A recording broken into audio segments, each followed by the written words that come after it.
So typically when there's a conspiracy theory, it takes a few months, maybe a couple years before it turns out that it was true. The media will debunk it. They'll say it's debunked and the story's fake. So Russell Brand gets kicked off all these TV shows. They remove all his content. He gets accused of serious impropriety is one way to put it. And then YouTube demonetizes his channel, even though he didn't break any rules. And there are a lot of people saying, I think there's an agenda against Russell Brand for some reason. Some people are citing this interview that he had on Bill Maher where he's talking about big pharmaceutical companies. And I think this is the fastest a conspiracy theory has been proven true, because we now have Rumble releasing a letter from the UK government trying to get Russell Brand demonetized on Rumble. We also have a letter that was sent to TikTok as well. So let me just put it simply. The UK government is trying to strip the money from Russell Brand. Oh, so conspiracy confirmed? Well, geez, that was fast. Wow. I thought that one was going to take a few, they'd cancel him. We'd forget all about it. 2 years would go by and they'd be like, oh, by the way, that was us. And we'd be like, oh, wow, the government really did go after him in that way. No, we got that story. We'll talk about it. We got Ray Epps pleading guilty. We got big breaking news, an emergency declaration out of Eagle Pass, Texas, because thousands of migrants are storming into the country. And guess what? The emergency declaration, it's not to stop the illegal immigrants. It's to help them. The emergency declaration gets them extra funding so they can assist these individuals as they illegally enter the country. We're going to talk about all that. Before we get started, my friends, head over to timcast.com. Click Timcast IRL X Miami to pick up your tickets to Timcast IRL live in Miami, October 6th at 6 p.m. to 10:30 p.m. We've got Patrick Bet-David, James O'Keefe, Matt Gaetz, and Luke Rudkowski. Originally, we had Donald Trump Jr. There's been a scheduling conflict. Unfortunately, he's not going to be able to make it. And, it is what it is. So I apologize to everybody who was really looking forward to seeing him. There's nothing we can do. He's the president's son. Seems like he's probably really busy right now. But James O'Keefe will be there. Alex Stein will be doing a set just before the show. Michael Seifert from Public Square will be speaking before as well with Hannah Claire and Josie, the redheaded libertarian. There are going to be many more special guests at this event. It's going to be really, really awesome. Super excited to be doing this, and I hope to see you all there. For elite members at Timcast, there's going to be a meetup, and I guess we call it supper. It's not dinner. It's 3 p.m. But this is going to be for elite members only on October 6th. Also, click Join Us to support our work directly and get access to uncensored members-only shows. We're going to have an uncensored show coming up for you at 10 p.m. tonight, just after we wrap the main live show. And as a member, you get access to our Discord server as well, where you will hang out with like-minded individuals who host a pre-show. They host an after show. So really, come on in, join the membership, hang out with people, build community, work on stuff, meet people, make connections. That's what it's all about. Smash that like button if you haven't already. Subscribe to this channel if you haven't already. And share the show with your friends. That's the best way you can help. We got two awesome guests joining us tonight. We have Harrison Smith. Hello. Who are you? What do you do? I'm Harrison Smith. I host the American Journal on Infowars.com. It's the morning show, the lead into Alex Jones. So right Infowars.com, band.video. Right on. Thanks for hanging out. We got Chef Gruel is here as well. All right, good time. Chef Andrew Gruel. I'm America's Chef, owner of AmericanGravy.com and everything food related. And it was actually just good fortune. Chef Gruel's out here to help us with our idea for building physical parallel economic brick and mortar stores. We're talking about this anti-Times Square. So, you guys were watching when we had Terrence Williams and he's like, we need Chef Gruel. And I'm like, we'll bring him out here. And so here he is. And we were talking earlier, really excited. Maybe we'll get into a little bit about, what we hope to accomplish, but should be fun. Thanks for hanging out, man. Thanks for having me. We got Phil. Hello. I am Phil Avanti, lead singer of All That Remains, anti-communist and counter-revolutionary. What's up, Carter? What's up, Phil? I'm Carter. Usually I'm in my studio making music, but today I'm filming for Surge, and let's get into it. Here's the first story from the Post-Millennial. Ladies and gentlemen, the conspiracy theory has been proven true in, 5 days? It's like 5 days since they accused Russell Brand and started going after all of his financials, trying to get him banned from everything. And then you get NBC and a bunch of these outlets saying, conspiracy theorists think that there's an agenda against Russell Brand. And then a few days later, UK Parliament sends letters to social media platforms demanding demonetization. What did it say? Demonization? Is that demonization? It's spelling there. Yeah, come on, post-millennial. I always make fun of them. Demonetization of Russell Brand. But I guess demonization works too. It's similar. Yeah, demonization. Although it may be politically correct and socially easier for Rumble to join a cancel culture mob, doing so would be a violation of our company's values and mission. So we have this tweet from Mario Knopfel. This is the Culture, Media, and Sports Committee of the House of Commons sent a letter to TikTok saying, while we recognize TikTok is not the creator of the content published by Mr. Brand, and his content may be within the community guidelines set up by the platforms, we are concerned that he may be able to profit from his content on the platforms. Holy what, dude? Confirmed conspiracy against Russell Brand. I'm just really excited for this. We have a very quick confirmation of a government conspiracy against Russell Brand. Wait, hold on. Here's the Rumble tweet. Because Rumble is awesome. They of course released this with a statement saying, today we received an extremely disturbing letter from a committee chair in the UK Parliament. While Rumble obviously deplores sexual assault, rape, and all serious crimes, and believes that both alleged victims and the accused are entitled to full and serious investigation, it is vital to note that the recent allegations against Russell Brand have nothing to do with content on Rumble's platform. Just yesterday, YouTube announced that based solely on these media accusations, it was barring Mr. Brand from monetizing his video content. Rumble stands for very different values. We have devoted ourselves to the vital cause of defending a free internet, meaning an internet where no one arbitrarily dictates which ideas can or cannot be heard, or which citizens may or may not be entitled to a platform. We regard it as deeply inappropriate and dangerous the UK Parliament would attempt to control who is allowed to speak on our platform or to earn a living from doing so. Singling out an individual and demanding his ban is even more disturbing, given the absence of any connection between the allegations and his content on Rumble. We don't agree with the behavior of many Rumble creators, but we refuse to penalize them for actions that have nothing to do with our platform. Although it may be politically and socially easier for Rumble to join a cancel culture mob, doing so would be a violation of our company's values and mission. We emphatically reject the UK Parliament's demands. And here we have this letter to Chris Pavlovsky, the CEO of Rumble, saying, I am writing concerning the serious allegations regarding Russell Brand in the context of his being a content producer on Rumble with more than 1.4 million followers. The Culture, Media, and Sports Committee is raising questions with the broadcasters and production companies who previously employed Mr. Brand to examine both the culture of the industry in the past and whether that culture still prevails today. That is to say, they have outright admitted the UK government is reaching out to other networks, asking them to remove Russell Brand and take away his income because he was accused. Allegations from a decade to 2 decades ago. This is amazing. They said, we are also looking at use of social media, including on Rumble, where he issued his preemptive response to the accusations made against him by the Sunday Times and Channel 4 dispatches. While we recognize that Rumble is not the creator of the content published by Mr. Brand, we are concerned that he may be able to profit from his content on the platform. Think about what they're saying right here. The UK government is outright saying, if you commit any crime ever, you should not be allowed to live at all. What does Russell Brand do for a living? He's a personality. He's an actor. He communicates. He talks. They take his shows down.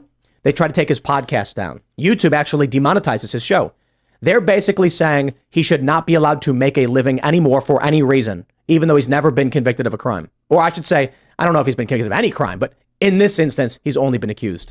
Well, and he hasn't even been accused on a criminal level, right? It was just the article that came out. I mean, it's a pure... There is an investigation.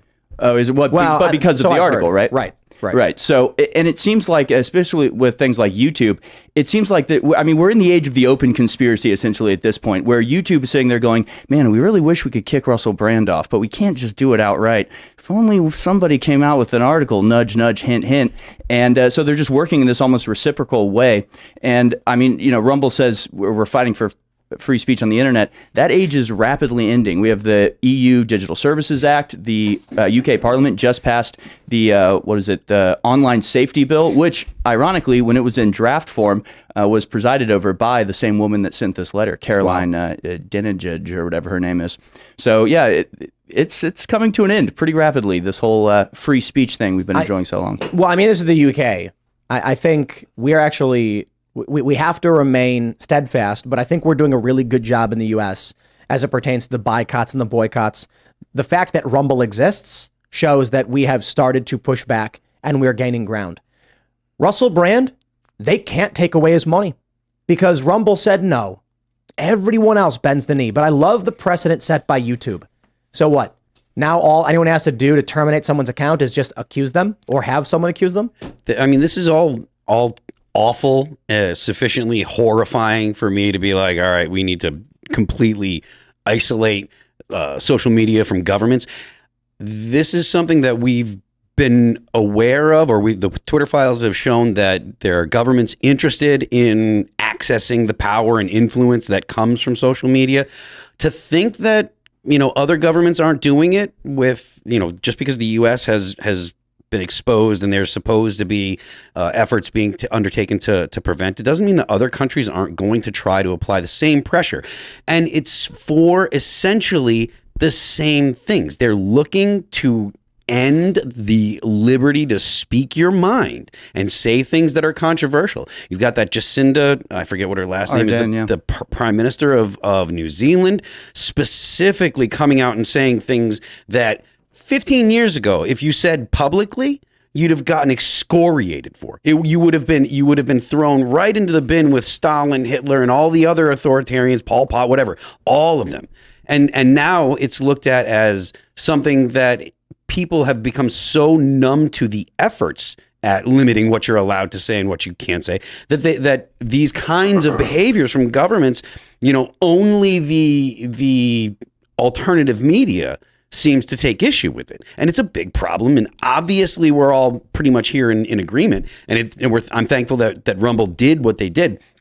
But this speaks to the attitude of governments, and it's not just the United States government; it's governments across the Western world.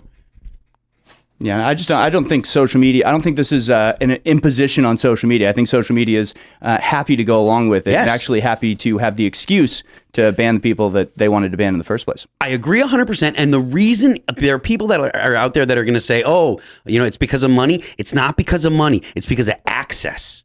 Because if they do what the government wants, then the government becomes friendly with them. And that's power. It's beyond money, because Google doesn't need money. Well, it's also, it is access to a certain degree. There's also fear. Sure. If you're a company, say you're an email service provider, or maybe you're a tech company, and some guys in black suits show up to your office and they start going like, "Listen here, we need your help taking out the terrorists, if you know what I'm saying. Otherwise, things could get messy for you." It's funny. That's basically what they do. Yeah, and that's almost exactly the tone of that letter that they sent. Because they don't say demonetize Russell Brand. They say, we're awful concerned that he may be making money. You would hate to have that on your conscience, wouldn't you? Yeah, it's a mafia-style shakedown. Absolutely. How long before they shut Rumble down? That's the question, or attempt to. Obviously, Rumble, I think back to Parler. Remember what happened with Parler? Yeah. Thank God Rumble has built the infrastructure necessary to be able to broadcast him.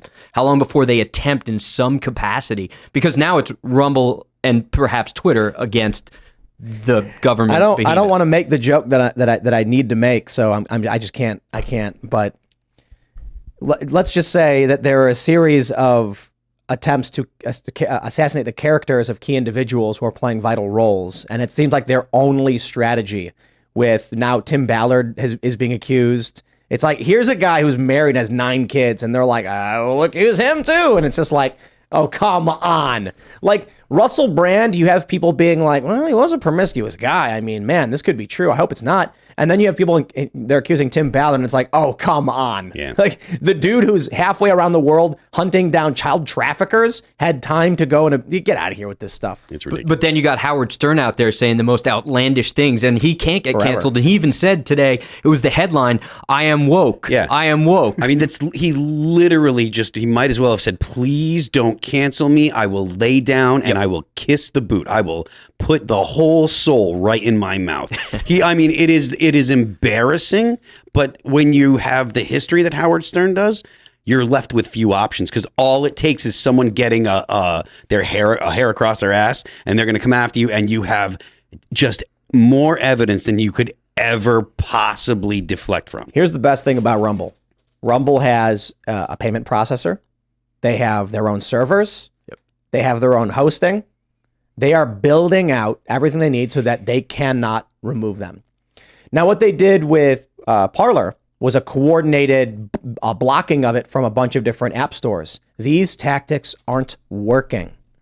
It worked for Parler, sure, and then Rumble pops up. Everyone learned what happened because everyone knew that Amazon, messed with their servers or whatever. They shut down Parler on false reasons. They basically said that January 6ers were using it or whatever, and it's like they used Facebook more than they used Parler. Yeah, of course. And then Elon Musk buys Twitter and turns it into X, and they're freaking out, screaming, and just losing. Look, shout out to Elon Musk for buying the platform and building it. Now they're running this, I don't know if you guys saw this lie that Elon Musk wants to charge all users, which was not what happened. And they're using that to they are spreading this propaganda because they're trying to get people to leave Twitter so they can regain control of the narrative. Yep. The real story was that Elon said something to the effect of the only way to deal with all the bots would be if you were to charge everyone like a small fee, which, we're trying to figure out how to deal with. And they're like, aha, he says he's going to charge everybody money. And then Elon comes out and he's like, I'm not saying we're going to charge everyone money. I'm saying that is how you get rid of bots. But of course, the media runs the narrative. And then a bunch of people sign up for Blue Sky or whatever because they're trying to regain control. They're losing. And they're also launching investigations into Tesla and SpaceX. Yeah. And I mean, they go after you however they can. And obviously what it's about is that they want total control of the information flow, because that is, in this information age, that's how you control people. You control what goes into their mind. It's like some sort of information war. It's crazy. Let's talk about how evil these people. Let's jump to this story first. I had another story I was going to jump to. We'll talk about this one from the Post Millennial. Tim Ballard speaks out against false allegations leveled at him after announcing potential Senate run. I will not stop. I will not give up. On Wednesday, Tim Ballard released a statement addressing allegations leveled against him following his announcement that he was running for the Senate in Utah. Ballard read from a press release from his nonprofit, the Spear Fund, which read, "Rescuing kids and fighting child trafficking is an ugly and dark business, especially when, as the result of my work for more than 20 years, we continue to expose members of the powerful, well-funded child trafficking cartels. Evil pedophiles will stop at nothing, and they have allies in government, in the media, in big corporations, and even in public institutions. They will continue to lie about an attempt to destroy my good name, and they will never stop." Ballard said he wanted to let everyone know that I and our vast army of supporters will likewise never stop. We will keep fighting for the vulnerable all over the globe, and we know that the truth will always prevail. I am a faithful member in good standing in the Church of Jesus Christ of Latter-day Saints. I believe in Jesus Christ, the Holy Scriptures, and I believe in our faith with my whole heart that will never change. Ballard said that it has been alleged that an anonymous LDS spokesperson issued a statement about me through a tabloid that is often hostile to people of faith. Further, my church has not publicly verified its authenticity. So we have this other story from the Post Millennial. Utah DA closed criminal investigation into Operation Underground Railroad, Tim Ballard, in March. They're false allegations. What do you think is going to happen if you're hunting down trafficking cartels? Yeah, they're going to play dirty to try and stop you. The funny thing about this, the attacks against Russell Brand, the attacks against Julian Assange, and now get this, Rudy Giuliani. Oh, that's just, come on. It's just the only thing they have is they're like, ugh, how do we stop this guy? Just say he groped some woman or something. And it's like, okay, I guess. Yeah, we're at the point where it's like, dude, like I was saying earlier, you come at Russell Brand and we're like, that's kind of weird. They're all coming after Russell Brand. But he does have that past. That was his thing. He joked a lot about this stuff. There's a video someone posted where he's joking with a woman if he can get on with her or her daughters. And she's like, my daughters are 15 or whatever. He made some pretty crude jokes. And so you wonder, man, how responsible or irresponsible was this guy? But Tim Ballard? Like a Bible thumping, child trafficking, hunting. What? I'm sorry. The least credible allegations I've ever heard are the ones against Tim Ballard. It's just, there's no way I just, at this point, and they come out and claim that Donald Trump did something. It's just, no one's going to believe it. They could come out and say Andrew Tate was like abusing women at this point. And I'm just like, bro, all of this stuff, to be fair, they did come out and say that about Tate. I'm saying they could make crazier accusations. At this point, I'm just like, Andrew Tate could literally come out and say those past videos, or all of him saying these things. I'm not going to believe any of it. It's just, they try every single person. It's the only thing they have. Yeah, but the thing is that when Russell Brand, he was out in the public eye saying all of these things and the media supported him. He was a hero of the media. They were laughing. That's the crazy thing, right? So the time in which all of these things were happening, everybody knew. And his caricature, right? His personality in a lot of these shows was as that kind of gutter snipe, like misogynistic, guy. So, and he was the hero. It wasn't until he then crossed over that he became the enemy. They're like, we tried calling everybody racists for a while and it didn't really work, so we upgraded to white supremacist. That's not really working anymore. Let's just call them all rapists. There you go. And it's sort of non-falsifiable, right? You can't prove or disprove something that happened 15, 20 years ago. I don't know much about Tim Ballard, but Russell Brand, I mean, that was the sort of character that he was playing, but sort of regardless of all of that, are we saying that if you get convicted of a crime, you can't earn a living anymore? Right. Which obviously he hasn't been convicted, or as far as I can tell, even legally charged with committing any of these crimes. But it's almost like does the punishment fit the crime? Is this not cruel and unusual punishment for potentially baseless accusation? And the craziest part about that was the article that came out in the Times. They say these women didn't say anything until our reporters approached them, and they thought it was important to come out because of his newfound prominence as a dissident right-wing person. So it's like they're not even hiding anymore. They're literally saying because he is a prominent dissident and because he speaks out against the establishment, therefore here's the accusations that we're making against him. It's insane. I think that's super important. The fact that this is all coming out is only because of his political stances. This was perfect. This was perfectly fine. No one had an issue. There was no problem for almost 20 years now. Mm-hmm. That since it's happened. Same thing again. We talked about Howard Stern earlier. No one has an issue with that, and no one's coming after Howard Stern because Howard Stern is pushing the party line. He is saying the politically correct positions. He has the proper allowable opinions. If you have a dissenting opinion, there are people that are going to go into your history, look for anything they can come up with. People love to tell me I'm wrong, or specifically like shit libs, pardon my French, but like bad liberals, people that are terrible liberals. We are in a Maoist cultural revolution in the United States right now. These are the things that were done in Maoist China in order for the Communist Party to gain control. They use the Red Guard to intimidate people, to accuse people of all sorts of different improprieties and stuff. This is what's going on. It's not going to look exactly the same as in China, 70 or 60 years ago, but a lot of the same tactics are being used, of the same shaming, the same trying to ostracize people, kick them out of polite society, take their ability to provide for their families and stuff. All of that stuff is happening right now. My question too is, let's apply this same logic. Tara Reid. That's all I got to say. Tara Reid. Yeah. Right. Joe Biden's got to be banned from YouTube. Yep. No more White House videos on YouTube because Joe Biden, he did those awful things. Shut the Clinton Foundation down.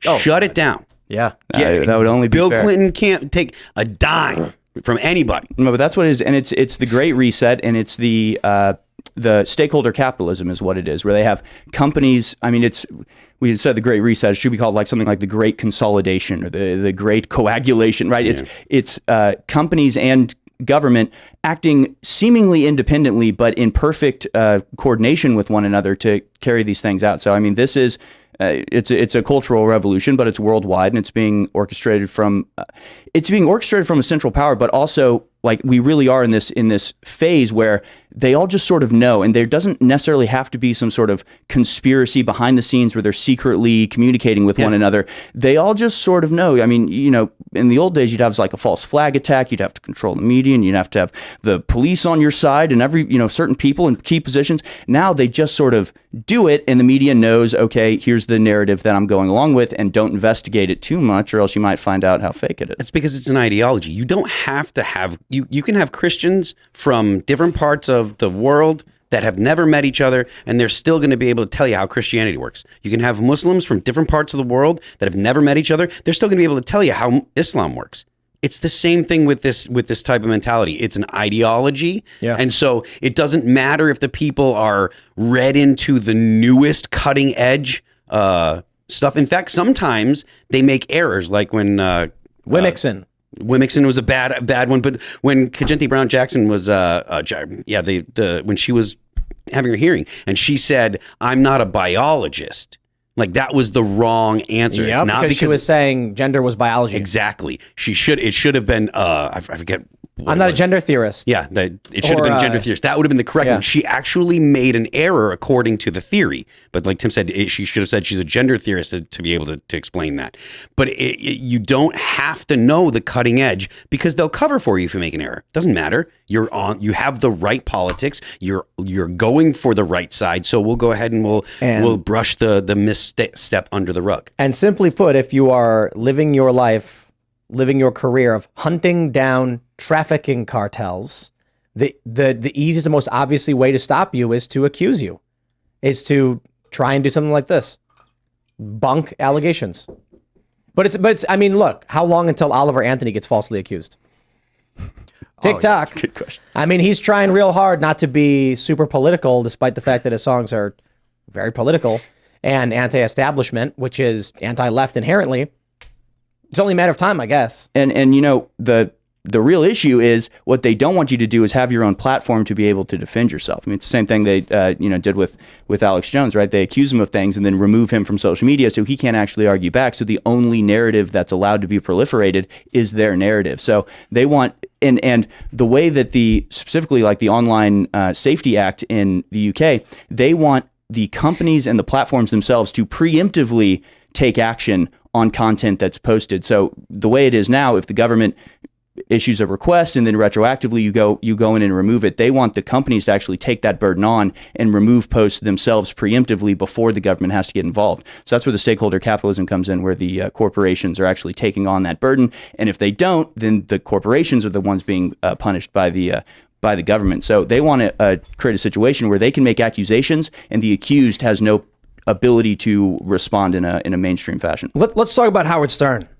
From the New York Post, Howard Stern hits back at critics. I am woke, mother effer, and I love it. This is the perfect example. I am so grateful for Howard Stern because if ever you want to explain to someone the cult, you need only show them Howard Stern. He says, I hear that a lot, that I'm not good anymore because I'm woke. By the way, I kind of take that as a compliment that I'm woke. Self-described king of all media said on Monday. I'll tell you how I feel about it. To me, the opposite of woke is being asleep, said Stern, a staunch supporter of the Democratic Party. And if woke means I can't get behind Trump, which is what I think it means, or that I support people who want to be transgender, or I'm for the vaccine, dude, call me woke as you call me woke as you effing want, Stern added. Let me break it down for you. You don't have to support Donald Trump to oppose wokeness. You don't have to be, I mean, and in fact, there are many people who oppose wokeness who are trans, who have gotten the vaccine. Howard Stern is the perfect example of cult member. He's simply saying, I want money and I will suckle whatever I need to suckle to get it. A guy who now he's got this viral clips from 1999, I think it was, Columbine.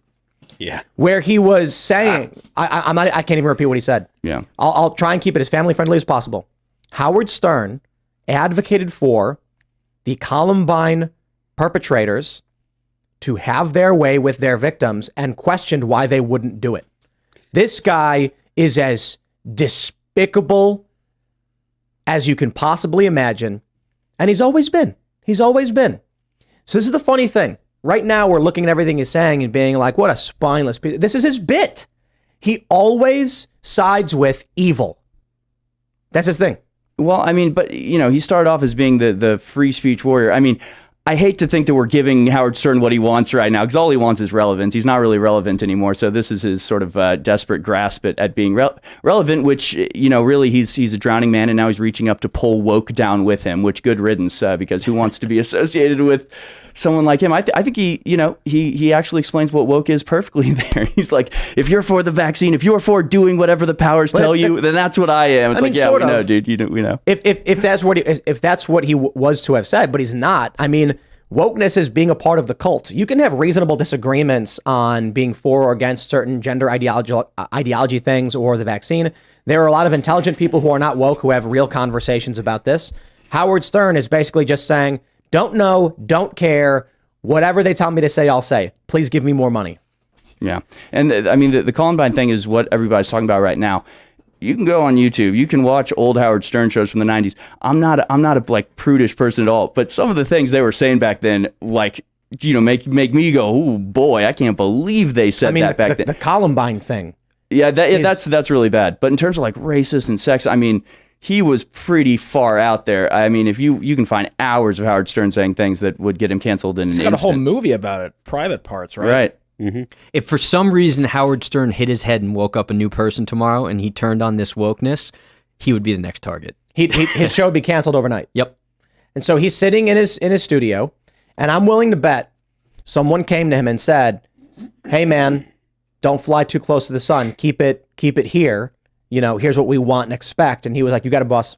Yeah, and get ahead of it too. Yep. Get ahead of it. Say the right thing. Oh, I mean, the reason why he's saying I'm woke. I swear. It's because all of these clips are coming out, which would get anyone canceled. Well, it's uncle, right? Like he's getting his arm twisted and he's throwing it out there. It's the battle cry. I bet he cries at night. Yeah. I'm not kidding. I'm not trying to be like, haha, what a loser. I'm saying like, you can't be a guy who has your whole career based on saying racial slurs and sexually inappropriate things, now be literally on your knees begging like a pathetic, spineless little baby and feel good about yourself. He was pretty open in private parts that he's kind of a cowardly guy. Like he came out and said the same. Like he's like, oh, you know, I'm kind of scared of the da.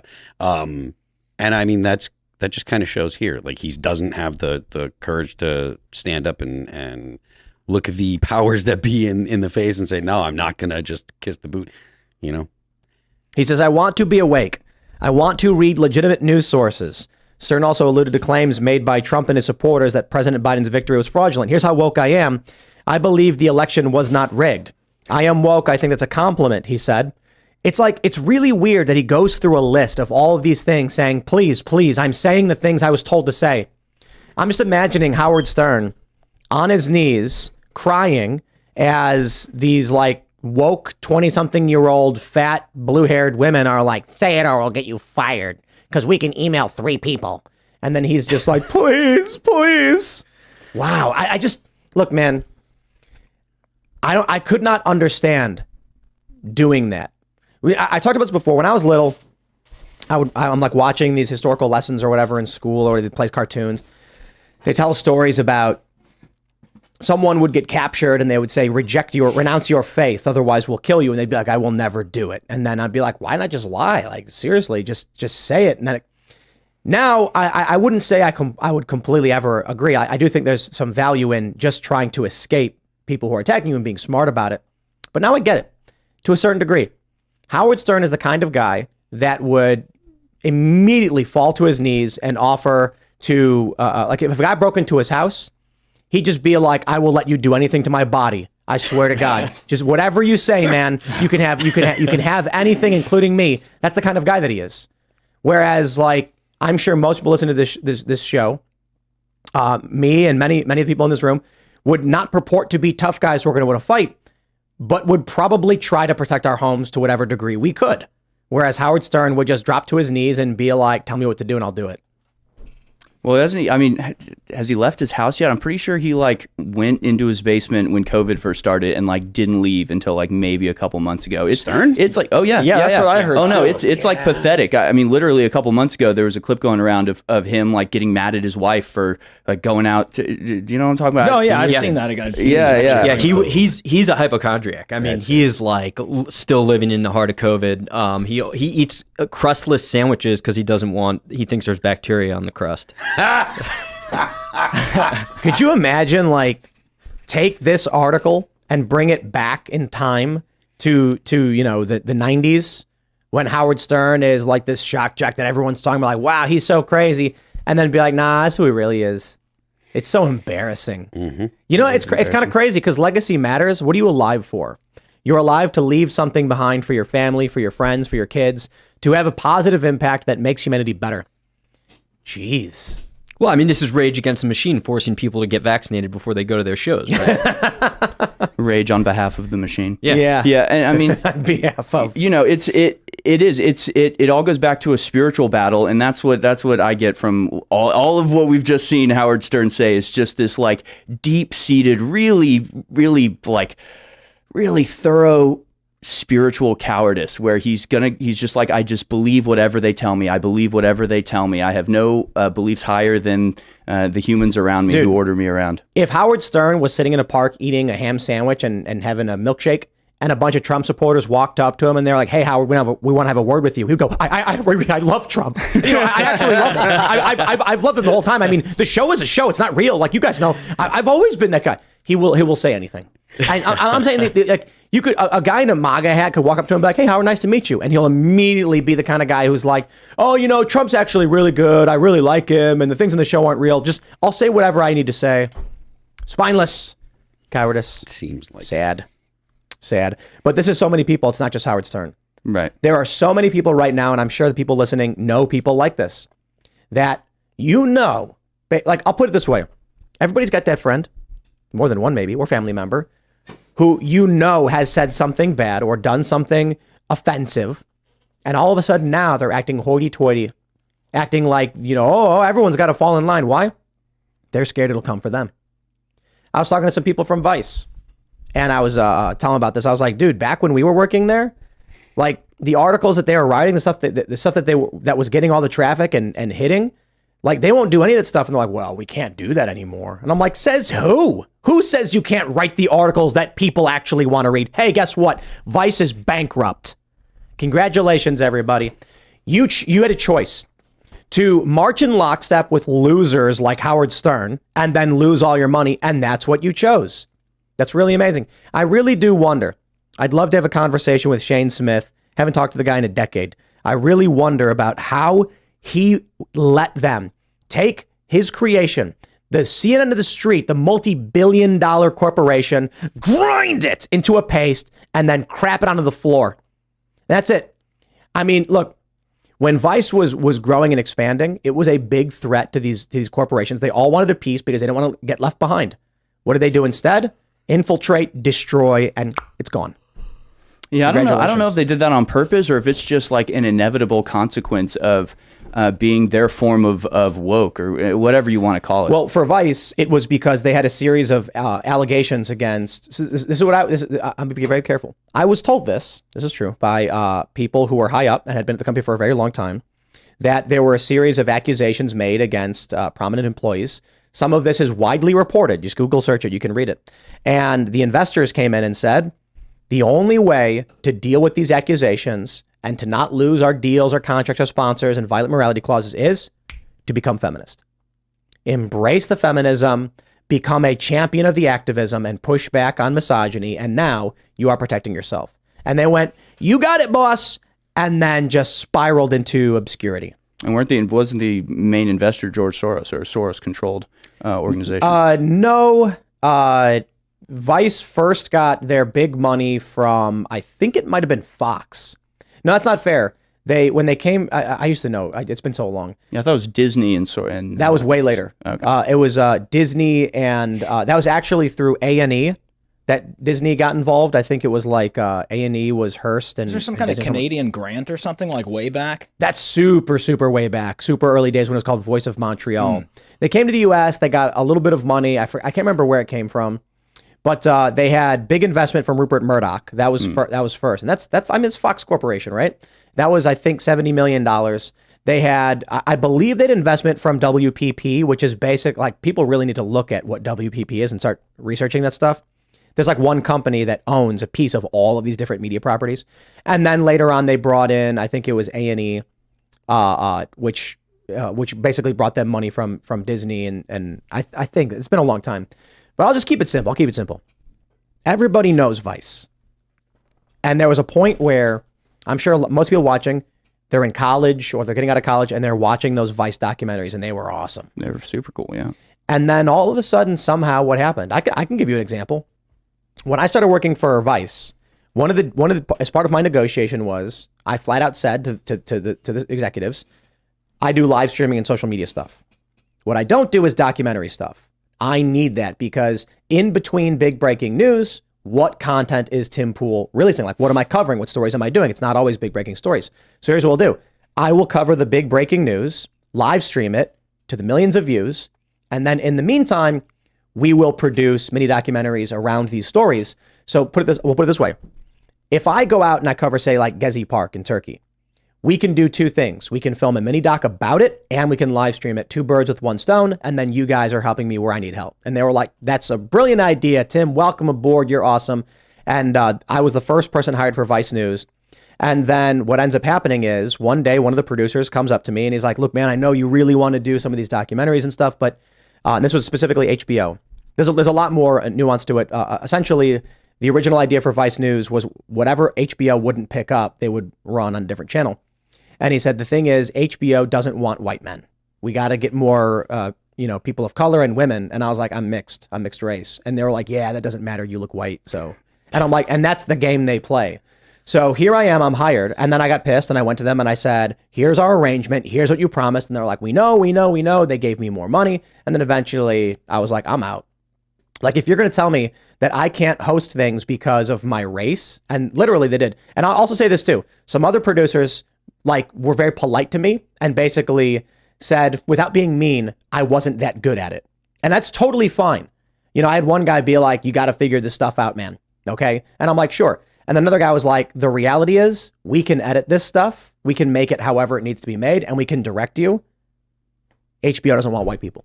And I was like, okay. I was like, well, all right, there you go. And I experienced the same thing at Fusion. So let them all rot. When I see them failing, when I see Vice and Fusion, wow, how funny is this? Timcast Media is rapidly expanding. We got the coffee company is growing. We're hiring more people. We're doing more show deals. We got a big announcement coming soon. We have this big show in Miami.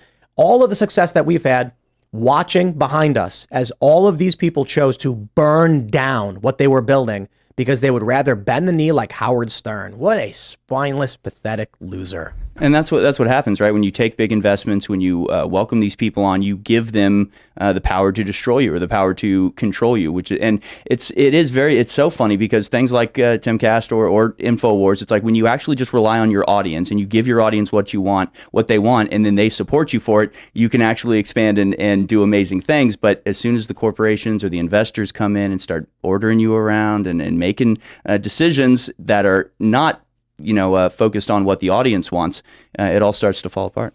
Hearing that story and in the context of Howard Stern, his time's up. He's on a list. He's the low-lying fruit right now. So we should circle back on this, and whether it's 6 months or a year, I have a feeling Howard Stern is going to be on the chopping block. This is why he's going so extreme in the other direction. Yeah, exactly. So you got a treadmill, right? And it's speeding up, and people are being flung off the right side of it. And Howard Stern is running as fast as he can because he's on that edge. And he's got to just try and inch as much as he can. It's going to be really difficult for him. But I mean, I got to be honest. He would be better off if he just stayed himself. Yeah. If he totally just went the shut up, you losers, and just stayed himself, he'd be doing way better. He doesn't have to support Trump.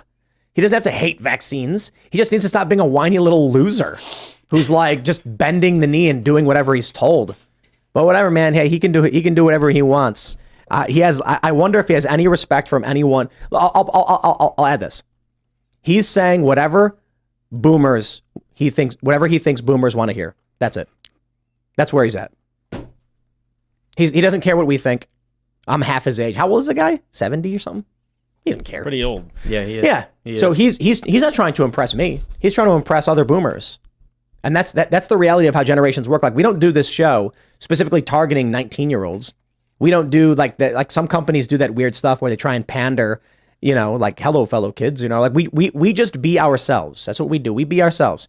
And then what happens is the attitudes, the worldview, the things we like resonate with people close to our age. That's exactly what he's doing. He is 69 years old. Holy yeah, cow. Look at that. He's ready to run for Congress. All right, everybody. Almost old. I hate to do this to you, but we're going to do it.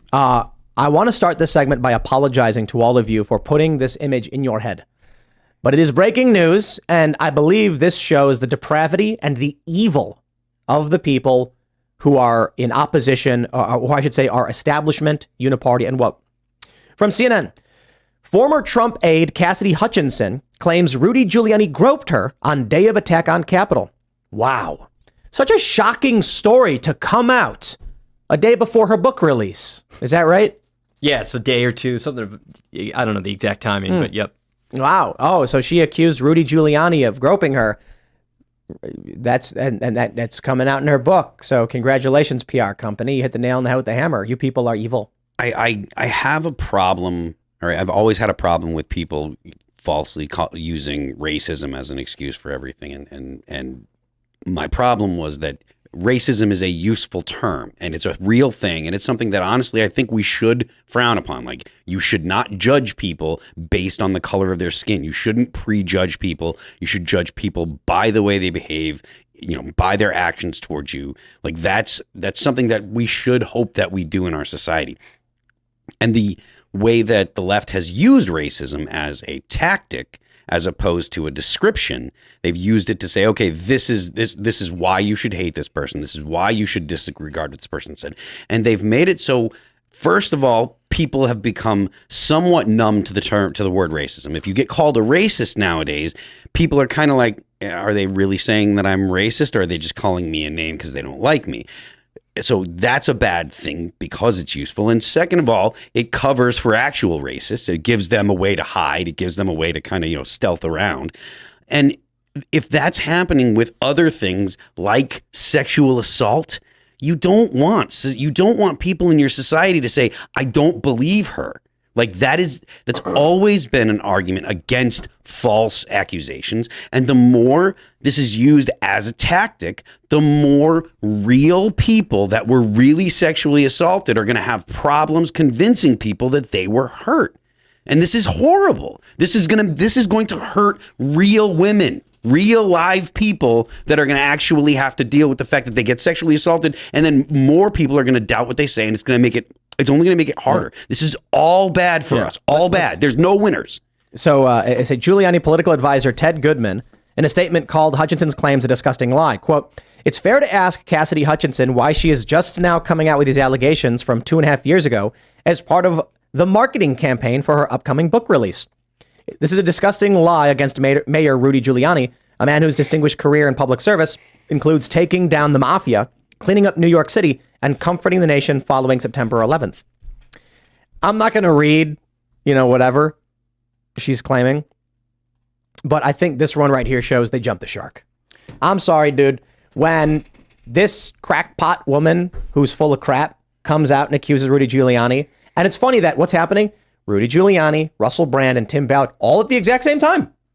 Shocking. No one believes you anymore. No one believed you since that mattress girl, when those messages got published showing that she was begging the dude to hook up with her and then later claimed that he abused her. Like, dude, I'm just so sick of it. These people are evil. And if you can't effectively, like we need to effectively and in very simple terms, just show these stories to regular people. Well, first of all, 2.5 years ago was the heart of the Me Too movement. So it would have been a ripe time. First, if this happened, she should have come out and been like, look, this guy's a creep. Here's what happened. And this is exactly what happened. Think about the inertia that would have gotten at the time. Book wasn't done yet. Exactly. And I didn't realize who this woman was until you just pulled up her picture. What was her testimony on January? Was she the one that said that Trump tried to steal the car and drive it out? Like, oh, is that her? I think, right? She testified in front of the January 6th committee. Did she? She's a former special assistant to President Donald Trump and his chief of staff, Mark Meadows. Yeah. He intended to go to the Capitol at the last minute. I think she was the one who said that. You reach for the steering wheel. Yeah, there you go. Yeah. He tried to find the it's like the crazy thing is it's all provably false. Right. You can't jump between the separate. He was in the. Was they saying he was in the Beast or whatever? He was in the limo, I believe it was, right? Yeah. He lunged to the front of his presidential limo and tried to turn the wheel. There's a partition. Have these people ever been in a limousine before? It makes no sense. So yeah, she had a crazy January 6th. That was a wild day for her, I guess. I tried to do that at prom. Unfortunately, the partition was up. Yeah. I mean, look, whatever. This was actually a big scandal when she reported this because a lot of people pointed out, like, hey, in fact, what was it, like he wasn't in the limo or something like that, or what was the story? It's been a while. Yeah, I don't even remember. I was seeing her face. That's what it brought to mind, and I just remember it being utterly ridiculous. I haven't looked into her accusations of Rudy Giuliani, but on first blush, they seem pretty ridiculous as well. And yeah, I mean, the question is like, okay, we're really in a tough spot because it's not like you can easily like punish people for making false accusations without like really damaging the ability for people to make actual accusations, because suddenly it's like, oh, if I make this accusation and I can't prove it, I'm going to go to jail. Well, I'm just not going to make the accusation again. So they really, they sort of have us in a position where like they can make these accusations, even if they're totally false. There's no risk to them because if we were to try to put anything in place to prevent false accusations, then really the person that you're hurting is the people making actual accusations. So it's really just taking advantage of good human nature in a way that only these evil people are capable of doing. I just think it's hilarious that we've got Russell Brand, Tim Ballard, and Giuliani all at the same time. Yeah. Like, oh, dude, I'm sorry, man. You guys need to coordinate your campaigns better because it makes it even less believable. You couldn't spend 5 minutes getting on the phone before launching these ridiculous smears against these dudes. Yeah, and again, it just has nothing to do with what the accusations are about. It's just like they're investigating Elon Musk for 900 different things. Really, they hate him because he wants to open up Twitter or X and have free speech. Like that's the thing that they actually want to stop him from doing. They can't just do that, so they have to try to come up with 100 different other ways of going at him, and it's blatant and obvious, but frustrating because you have to deal with all these different attacks all of a sudden. So it sounds like the story is that he was talking to everybody behind, like backstage, and then he like put his arm somewhat around her while holding the documents and kept talking about the election. And that's the story. And she goes on to say like, you know, his fingers are trailing, and it's not like cold fingers, dude. in there? It's not real. Like this is like weird, psychotic. I think the issue is, I got to be honest. Women love true crime, you know, and we've talked about this before. The Donald Trump saga is the premier true crime podcast. That's why they have Mueller, She Wrote, or whatever. What? Is that show still? Is they still doing that podcast? Unfortunately, yeah. How? Mueller ended years ago. When did Mueller end? 2019. Yeah, like that. 2019, 4 years ago, and they're still doing that. Let me look that up. And old nothing burger. And that, by the way, that podcast too, if we're talking about the same one, the person who runs it everything came out as being false and completely made up, like her history, everything that she claims to be, etc. Mueller, She Wrote. Jeez. How did it really, guys, it's demoralizing that there are people who vote for these people. I can understand if you're like, I won't vote for Mitch McConnell. I'm like, I agree. I can understand if you're like the rank and file Republicans are awful uniparty, you know, speed bumps for Democrats. And I'm like, yeah, you know. And then if you go and you say like, you're going to vote for a Democrat, I'm just like, how does that happen? You know what I mean? Most people are not paying attention to this source. I think you and I were talking about this before the show. You know, they just see the headlines, and the mainstream media's primary role in America today is to tell the truth. They have to tell the truth. They have to stick to the facts, but they leave you believing a lie. So, and I mean, it's with big things too. I mean, recently the thing that was revealed was there was a big missile attack that they blamed on Russia that killed civilians. And of course, that's the headline. That gets implanted in people's heads. Russia evil, Russia evil. And then it came out it was the Ukrainian missile, but it comes out quietly several months later. Nobody really cares. And when you do that enough and you have enough stories coming out like that, you know, they're building layer upon layer upon layer of lies. So, you know, I've had conversations with people talking about January 6th where they go, you know, yeah, Trump, you know, called for violence because this is what he does. Yeah. Remember during the campaign, you know, his people were violent during the 2016 campaign. It's like, okay, so in order to debunk the lie of 2021, I got to go all the way back to 2016 and all of the lies in between there. And they're not going to believe any of it either because they're already invested in the narrative that Donald Trump is bad. Yeah, the seed is sprouted. So I posted this on my Twitter today, and you got to look this story up. There's this guy, and he's digging a hole in the beach, right? And he goes, look at what happened with the hole that was dug in the beach. And it's just him on TikTok. And then it cuts to a story in the news, and they're like, it looks like a meteor hit the beach, and we have a scientist here. And they're talking about this guy's hole. No, they're not. That's fake. Oh, that was? Oh, my God, I bought it. I bought the whole thing. Yeah, so this is something I talked with Alex Stein about. I was like, bro, this is your new play. Find news stories and then film yourself doing the thing in the story and then just edit it before the news story because people believe it. Well, and the reason I believed that it was actually true was because I believed that they would do something like that. So it's kind of a reverse. But that's the thing. Like, everybody wanted to believe that story. And if you actually look at the videos, they're not even the same beach. One has houses in the back left of the video and the ocean to the right. The video from the news report has an island to the right and shrubberies to the left. And I'm just like, the first time I saw that video, I was just like, these are not the same place. But then everybody just keeps retweeting it because they want it to be real. Well, it's same point, same exact point. Maybe there is like a camera angle thing where you couldn't see the island and it's true, fine, whatever. But I tell you, you see a news story where they're like, we found a hole in the beach. Then you go to the beach, dig a hole, put your video in front and say, haha, it was us, and people believe it. Yeah, that actually is pretty smart. Yep. Either way, it got me. Yeah, this is another thing I was talking about with, we used to do like viral marketing pitches. One of them was basically this. One of the ideas is you can walk around New York City until you see an ambulance, or just like the moment you see an ambulance doing something anywhere, you film it, and then you come back the next day just before the same time, so the sunlight is the same, and then film whatever ridiculous thing you want to be the story. So then the ambulance makes it look believable and real. Because if you had, so my joke was like, you have a cookie monster beating the crap out of a guy dressed like a giant cookie, because it's an absurd thing. And then people are going to be like, that's fake, that's not real. And then all of a sudden it shows the ambulance there and you're going, dude, wow. And they're like, whoa, now they believe it's real. So that's the viral marketing campaign strategy you see with videos like this. Well, and people are doing that quite a bit. The latest one was the woman tearing down the rainbow flag in the classroom.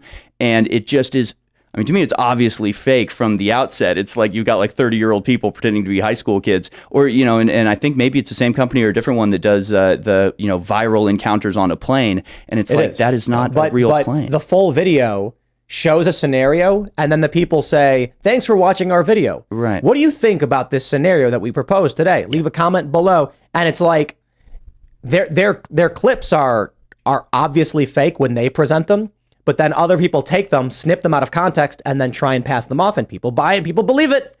And you gotta, it really frustrates me. There's the first one I saw was, it's the girl in the classroom wearing a bikini, and the teacher's like, you can't wear that in my class. And I'm like, these are adults. I just ignore it. Look, if people are wondering why it is that I rarely post videos that are wrong, I just, for whatever reason, ignore very obviously fake posts, or I'll call them out.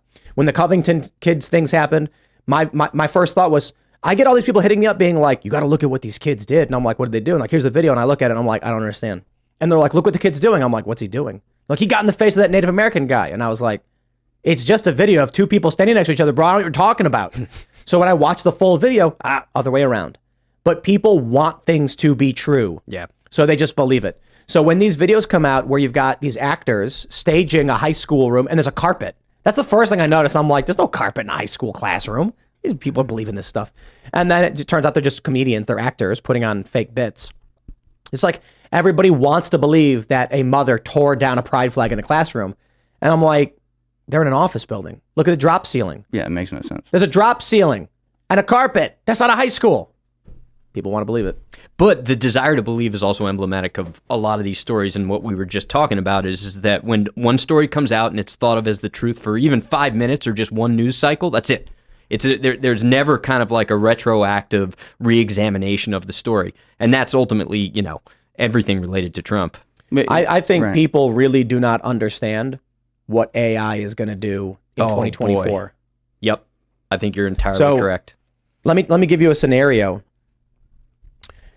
Do you remember, let's say, do you remember everything we talked about earlier when we were talking about restaurants, Chef Gruel? About 95% of it. Yeah. And so if I played a recording back for you that sounded about right, you'd be like, yeah, that sounds like, I can't remember exactly what we said, but that sounds like what we said. Yeah. And then what if I change one word? You'd be like, so I'll give you a scenario. Donald Trump gets on the phone in 2024 and he says, let's say it's September. And he says to, Giuliani or whoever, look, we got to get out the vote. We got to get people to go knock on doors. We need 50,000 votes. It's the only way we're going to win this one. We lost it last time. He doesn't remember exactly what he said. Audio gets dropped where Trump goes, we need to fake the vote. We need 50,000 votes because we lost by that last time. Get it done. And they're like, whoa, and change one thing, get out to fake. What happens then is you'll end up with Trump in court. And I'm using this as a hypothetical scenario, just it could be anybody.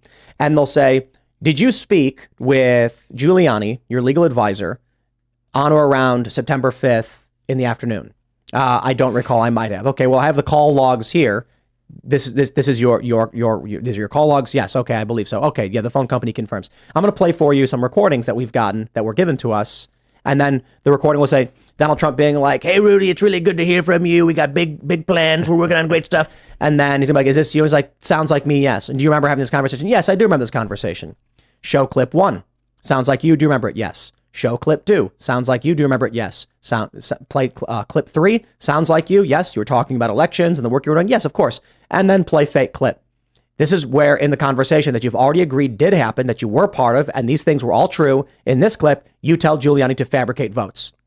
No, that's not true. That's not real. But you've already confirmed everything else. AI can do this right now. And what people don't understand is you don't remember everything you said on every conversation, and you don't even know when you're being recorded. Look, there will be instances where somebody is like Trump's been recorded and they've released these audio tapes, and Trump's response is going to be in defense of what he said, not realizing he never said it. It's a good point. It's a good point, and it's a scary prospect. So what's the defense mechanism? I mean, how do we get ahead of that? There's no defense. Yeah. If audio comes out that sounds somewhat reasonable, like something Trump may have said, Trump's response is not going to be, "That's a deep fake audio, never said that," because that's not believable. He'll say, "Well, I said that because we didn't mean to fake it. We were because the natural instinct people have when they hear a recording of themselves is to try and explain away or justify why they said the things they said." Yeah, it is weird. We actually did a thing where it was a guy at InfoWars took my voice and has me reading like the Declaration of Independence, and it's freaky hearing your own voice say things that you've never said. It's not a very comfortable position to be in. I wonder how big of a problem that's going to be, though, because I mean, we've had Photoshop forever, and AI has made it extremely easy to make anybody say anything, but that's not necessarily a new technology. I wonder how effective that's going to be, or if that's just the ubiquity.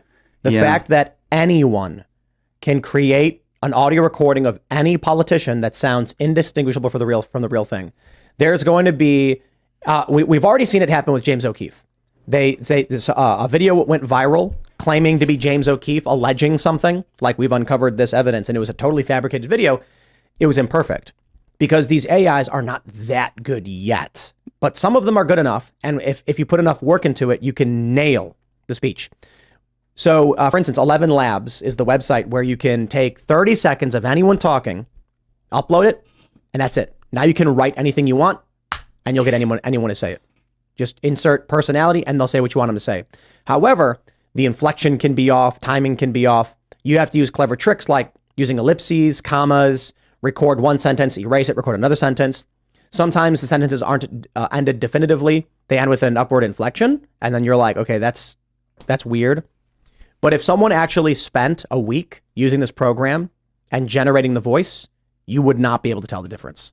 I think the scarier prospect, though, is that even if it is proven false, as long as it's really good and it's made its way across the entire social media landscape, it's imprinted in at least 60% of Americans' minds, right? And then nobody ever covers the story when it comes out as false. That's the scary thing, right? So it's really just adding authenticity to existing lies.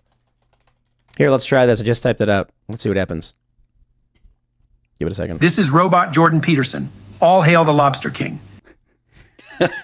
So talking my language. And I want to stress too, this is we don't have this pulled up, Carter, so I want to stress too that this recording I have of Jordan Peterson's voice, I did not do anything. Like, I did not work on this at all. I literally found like a podcast and just snipped out 30 seconds and put it in. If you actually found clean, clear audio from Jordan himself and then uploaded it, it would sound way better. So what's the solution? Just record yourself at all times? There's Constantly have that makes it worse. A log? That makes it worse. No, I mean, like, you record yourself so you can go back and go, here's what I actually said. It makes it worse because you're not going to be able to dig through 5,000 hours of audio recordings to figure out what you actually said and when it was said. So, I mean, how many, what do I do? We got an hour and a half Tim Pool Daily Show followed by 3 hours of Timcast IRL. 4 hours, 4.5 hours every day of me and various people talking.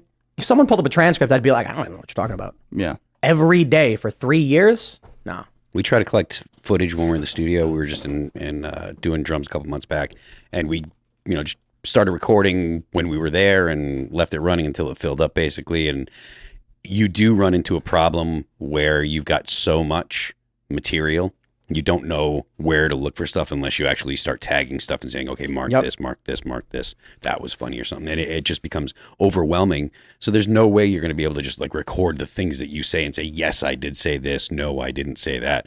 It's just too much material, too much content. That in skateboarding, when you're filming a trick, after the trick is landed, what they used to do, because it was mini DV tapes, is they would put their hand over and they would wave their hand.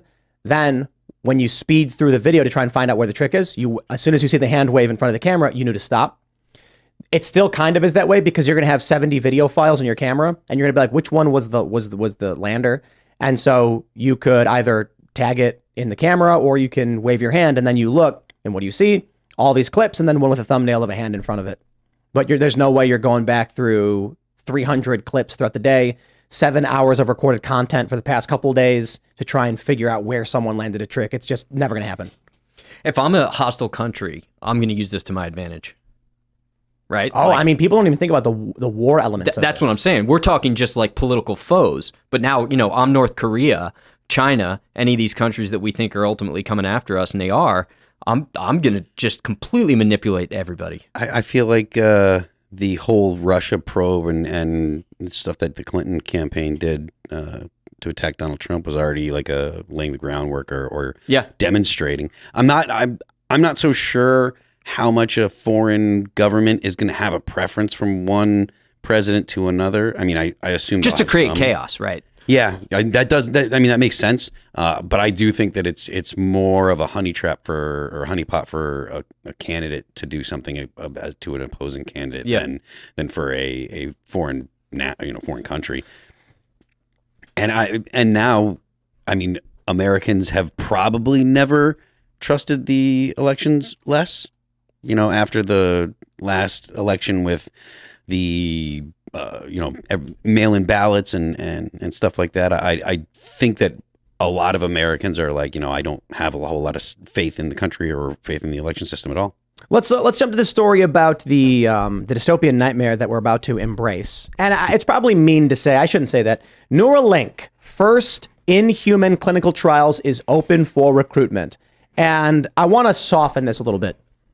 What's going to happen right now is that people who are paralyzed, who are deaf, who can't see, are going to get a chance to have their lives back. Or, if some people, I don't want to imply that some people are miserable or unhappy. Whereas some people are totally fine and happy and they've adapted and they're living good lives. But some people may be thinking, this is my chance to maybe walk again. This is why Neuralink is awesome. The scary thing is Neuralink is the door that once you open it up, the path out leads to people isolating themselves in pods where they have feeding tubes full of pumping bug slime into their bellies while they live in the Matrix by choice. But this is the latest big news. Elon Musk tweeted about it saying, the first human patient will soon receive a Neuralink device. This ultimately has the potential to restore full body movement. In the long term, Neuralink hopes to play a role in AI civilization risk reduction by improving human to AI and human to human bandwidth by several orders of magnitude. Imagine if Stephen Hawking had this. I also want to just point out what he's saying about AI civilization risk reduction. He's saying that if humans integrate with the AI, it won't destroy us. He's talking about integrating human brains with other human brains. I think Elon does great work. And I think it's important that, to a certain degree, like we certainly want to cure people who are paralyzed with medical technology. But I got to say, man, it's going to get scary. You guys ready to plug your brain into the Matrix? Yeah, absolutely not. No, it's like, yeah, I like what Elon Musk is doing with Twitter. I'm not about to let him put a computer in my head. I mean, that's ridiculous. And, the other aspect of this is that the first people to take advantage of this will be like the elite, the people in the, take advantage of it in a way that is more than just like helping a paralyzed person walk, which, obviously that's the way that they're going to introduce it because who would disagree with that? But it's way beyond that what Neuralink is capable of in terms of like increasing your IQ or your all sorts of stuff. And so, you're going to have a sort of feedback loop where the people in the highest positions of power in the society get it first, and that just solidifies their position as they, continue to occupy that top They spot. say those who have quadriplegia due to cervical spinal cord injury or ALS may qualify. So for now, I mean, we're not talking about plugging people's brains into the matrix. Neuralink is actually going to be saving lives and curing ailments, and I can respect that. I know a lot of people are saying don't rag on Neuralink because it's going to provide, treatment for a lot of people, and that's really, really cool. My fear is just that if we ever get to the point where we can read write into a person's brain experiences, yeah, no one's going to live in the real world anymore. Well, the other aspect is, the Great Reset, the World Economic Forum, right? You'll own nothing, you'll have no privacy, but you'll be happy. I mean, that dates back to the 1960s when you had Aldous Huxley saying, basically, they'll put you in a position where you ought not be happy, but you'll be made happy when they literally are releasing dopamine. So you're sitting there on this is like the 1960s version, but you're sitting there on an assembly line. You should be like miserable, like, God, this is awful. But instead you're like, this is the best thing this is the most fun I've ever had, is putting together these car parts, because they're literally activating the pleasure center of your brain as you're doing this. Do you guys know what, you know the story of the monkey's paw, right? Yes. The monkey's paw. It gives you 3 wishes, but it twists your wishes in awful ways. And or there's just like needful things. This trope of be careful what you wish for has been around for a long time. I remember when I was little, I can't remember what movie we were watching. I was watching it with my family. And it's like somebody gets a monkey's paw or whatever, and then they're like, I wish for $1 million. And then all of a sudden, like, the person's wife walks out to pick up a newspaper and gets hit by a car, killing her instantly. And then the guy in the car is like, oh no, I'll give you $1 million settlement or whatever. Like or an insurance payout. They're like, you're being awarded $1 million. So the wish is twisted. My dad was always like, you know how you beat the monkey's paw? You wish for happiness. Wish that you were happy. And what could it do to twist it? And I was like, it'll put you in a mental institution in a straitjacket, bang your head on the wall, and he goes, but you're happy. And I'm like, that's an interesting way of viewing happiness. It's technically the truth. Yeah, that's the happiness they'll give you. There's a Chuck Palahniuk short story that's kind of like that, where it's this phenomenon where all these kids in high school realize that if you like electrocute yourself, you basically like lobotomize yourself. And so it's like a trend of kids like electrocuting themselves and lobotomizing themselves because they'd rather be happy and mentally incapacitated than have to deal with the stresses of real life. Yo, people are going to be like, in the real world, I work at, I work a menial job. But when I go home to my pod and plug in, man, I host this big nightly podcast with millions of followers. It's really great, to a morning show. Yeah, and I mean that again, this is what the people that are, whether we like it or not, planning our future, right? The global government that already exists and is in operation right now.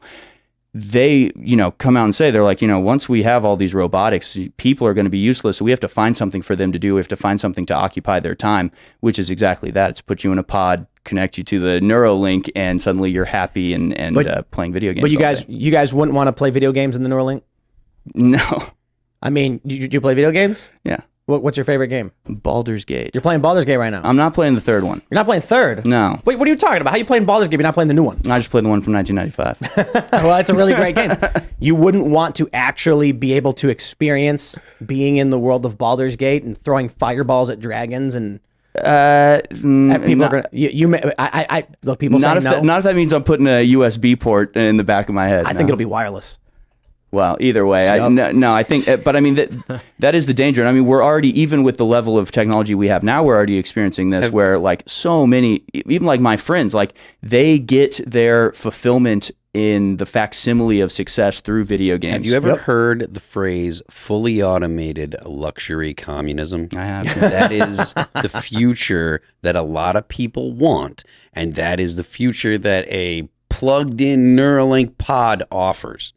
You don't have to do anything if you're laying in the pod. It's fully automated.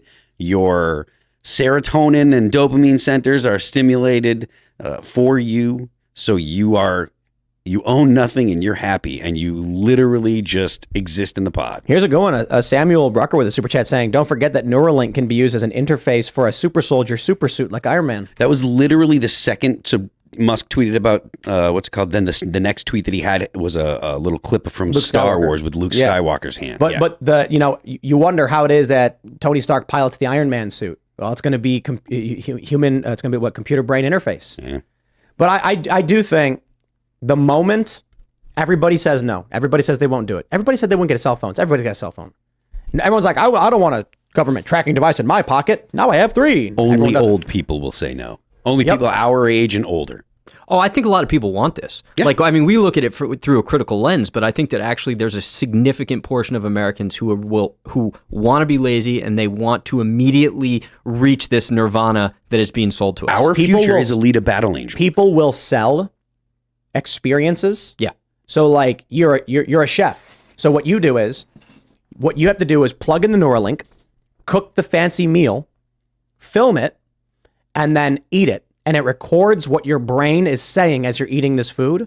And then that experience of eating this delicious meal can be then sent to the game world where it now appears on the menu. Like someone has to record the brain patterns to give to another person before it can. You can't just go into this video game, this Neuralink world and be like, I want a filet mignon. Someone's got to record what a brain experiences, what signals are sent when someone is eating a delicious medium rare filet mignon. So basically, this is a way to become vegan without being vegan, right? Oh, I mean, dude, you're gonna eat the bugs. Come on. Yeah. You're gonna go in your pod and you're gonna plug the feeding tube into your neck. Yeah, And then yeah, exactly. And then you're gonna zonk out, and then you're gonna live for like there's the idea that they could do make you experience like time dilation in Neuralink, like speed things up, so that in the real world it's 8 hours of sleep, but you live for 80 years or something like that. I don't know about that. That may or may not be true. But you're going to plug in, you're going to get home from work or whatever, and you're going to be like, finally, I can go back to being president again. Plug in your feeding tube, and then wake up as the president.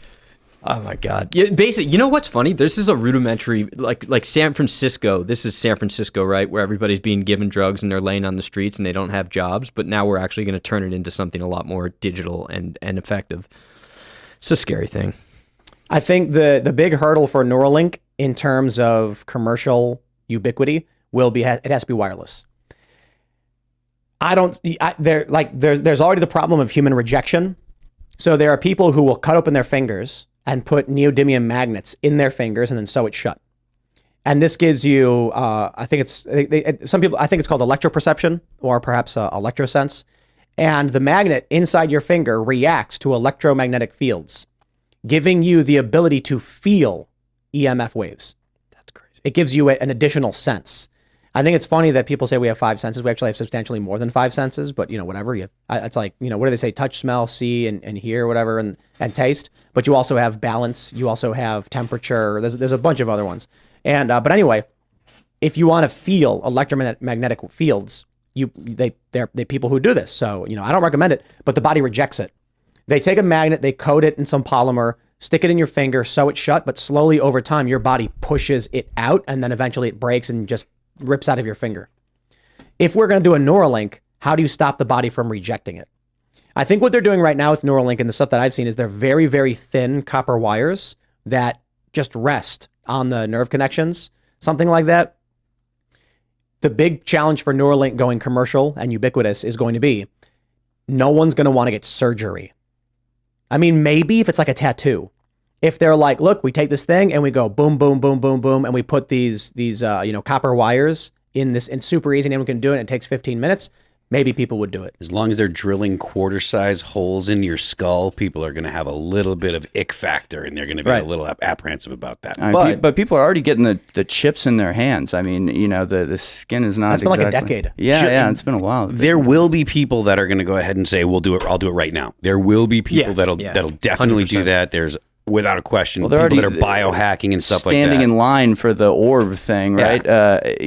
People are going to be into this. So absolutely. So I mean, I guess it is like literally just like a spiritual thing where you have to like reject the falsehood, even if it's pleasant, even if it feels good, even if it seems like a easier experience than real life. You have to recognize that it's not real and reject it on that ground alone. I want to jump to this next story. Ladies and gentlemen, and now for the coup de grace from nzherald.co.nz. Donald Trump suggests feeding migrants to alligators to fix overrun border security. Spoiler, no, we didn't. But I absolutely love the headline. I am curious how many migrants it would take to be fed to alligators before they would stop. This is what Trump posted.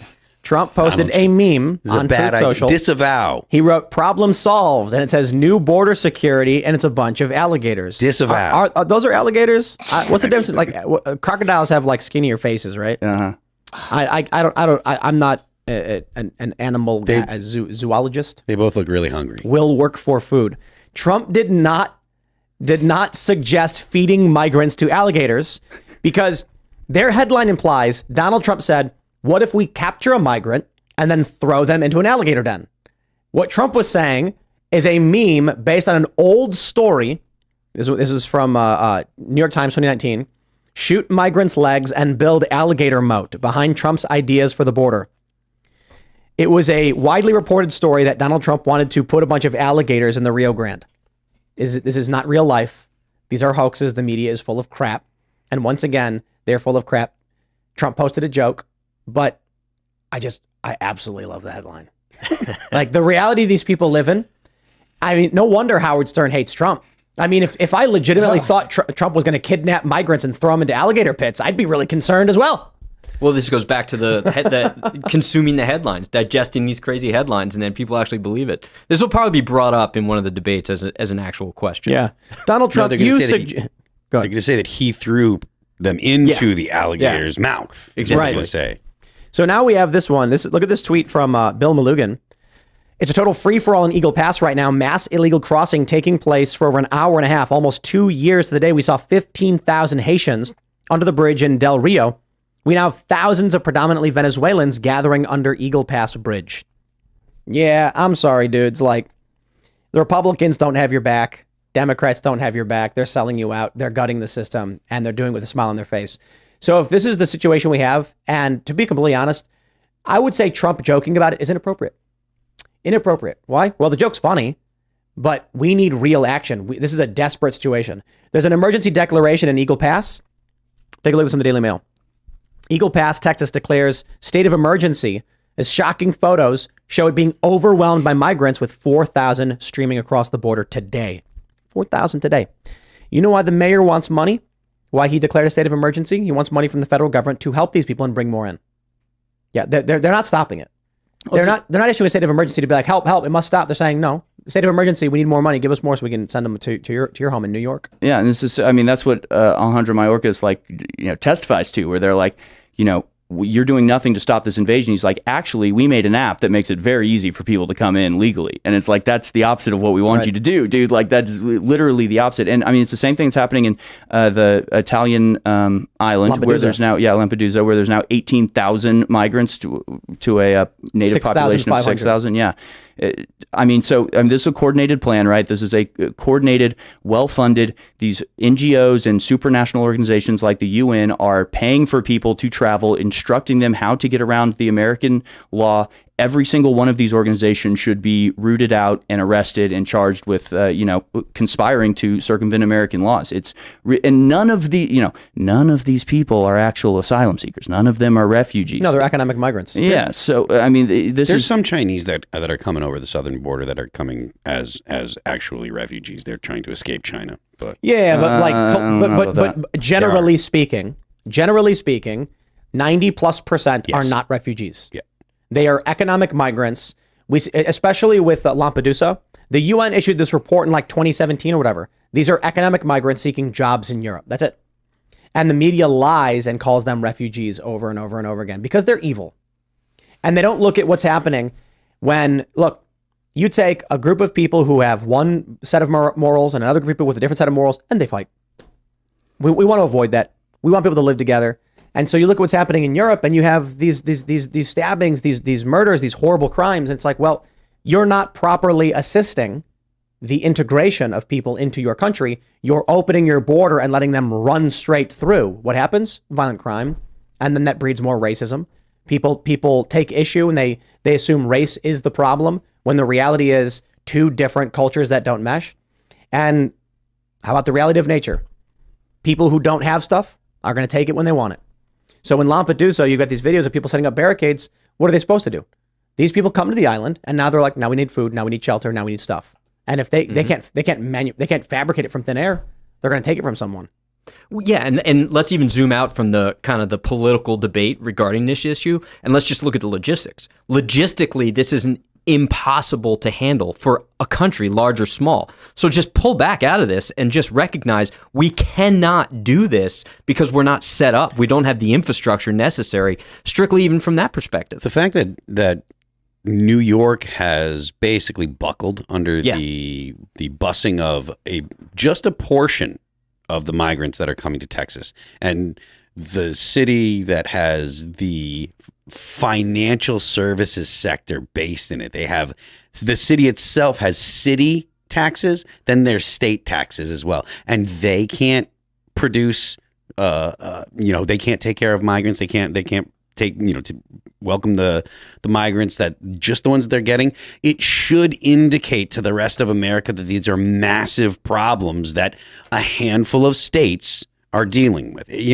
People in New Hampshire aren't making a stink about the people that are coming into the country because it doesn't affect them, right? And New York, they were very happy to be as NIMBY as it gets. They were like, you horrible people, you horrible racists down there on the border. Texas, you're full of racists. How dare you turn these people? How dare you not take care of them? And then they get a portion of them, and the infrastructure is buckling. They're falling apart. And now they're calling their mayor Donald Trump.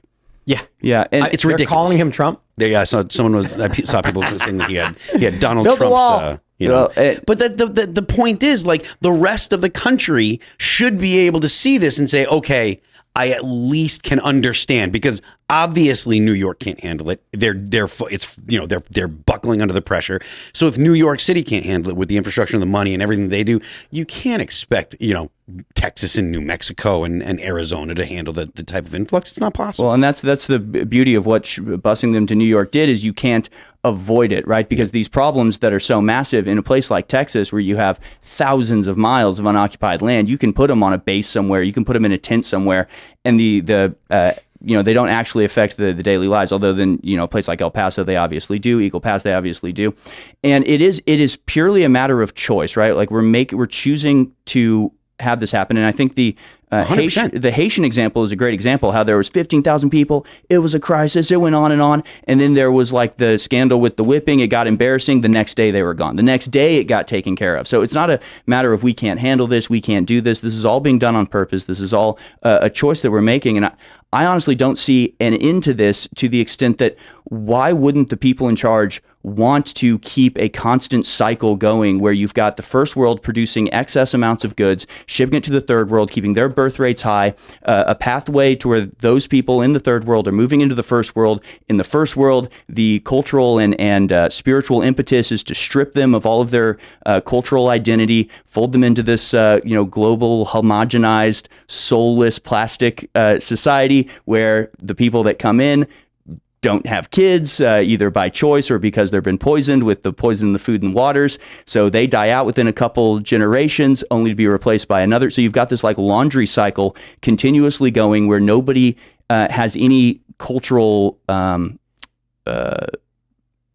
staying power, basically. So there's never enough people with enough culture to overthrow the ruling class. It's just a constant influx of new people being brought in, deracinated, destroyed politically and spiritually, only to be replaced by another crop of people. I think it's simpler than that. It's an eternal win for the Democrats. Yeah. Right. The Democrats look good when they say, "Oh, we should take care of people that come here. They're all refugees, et cetera, et cetera." They always have the nice sounding, the emotional vote pull, and that pays dividends. The people that come in, they're like, well, the Democrats were the people that want to have the services that provided me with help when I got in, or helped with my family, helped me get my family in. It's an eternal win for Democrats. It's a loser for the American people, right? The American people are the ones that are paying for this. The American people have to make sure that the people that come into the U.S. have places to live, and they have to share resources and jobs and all sorts of things. Low skilled workers coming to the U.S. makes it harder to get jobs for Americans that are here. That's something that's clearly obvious.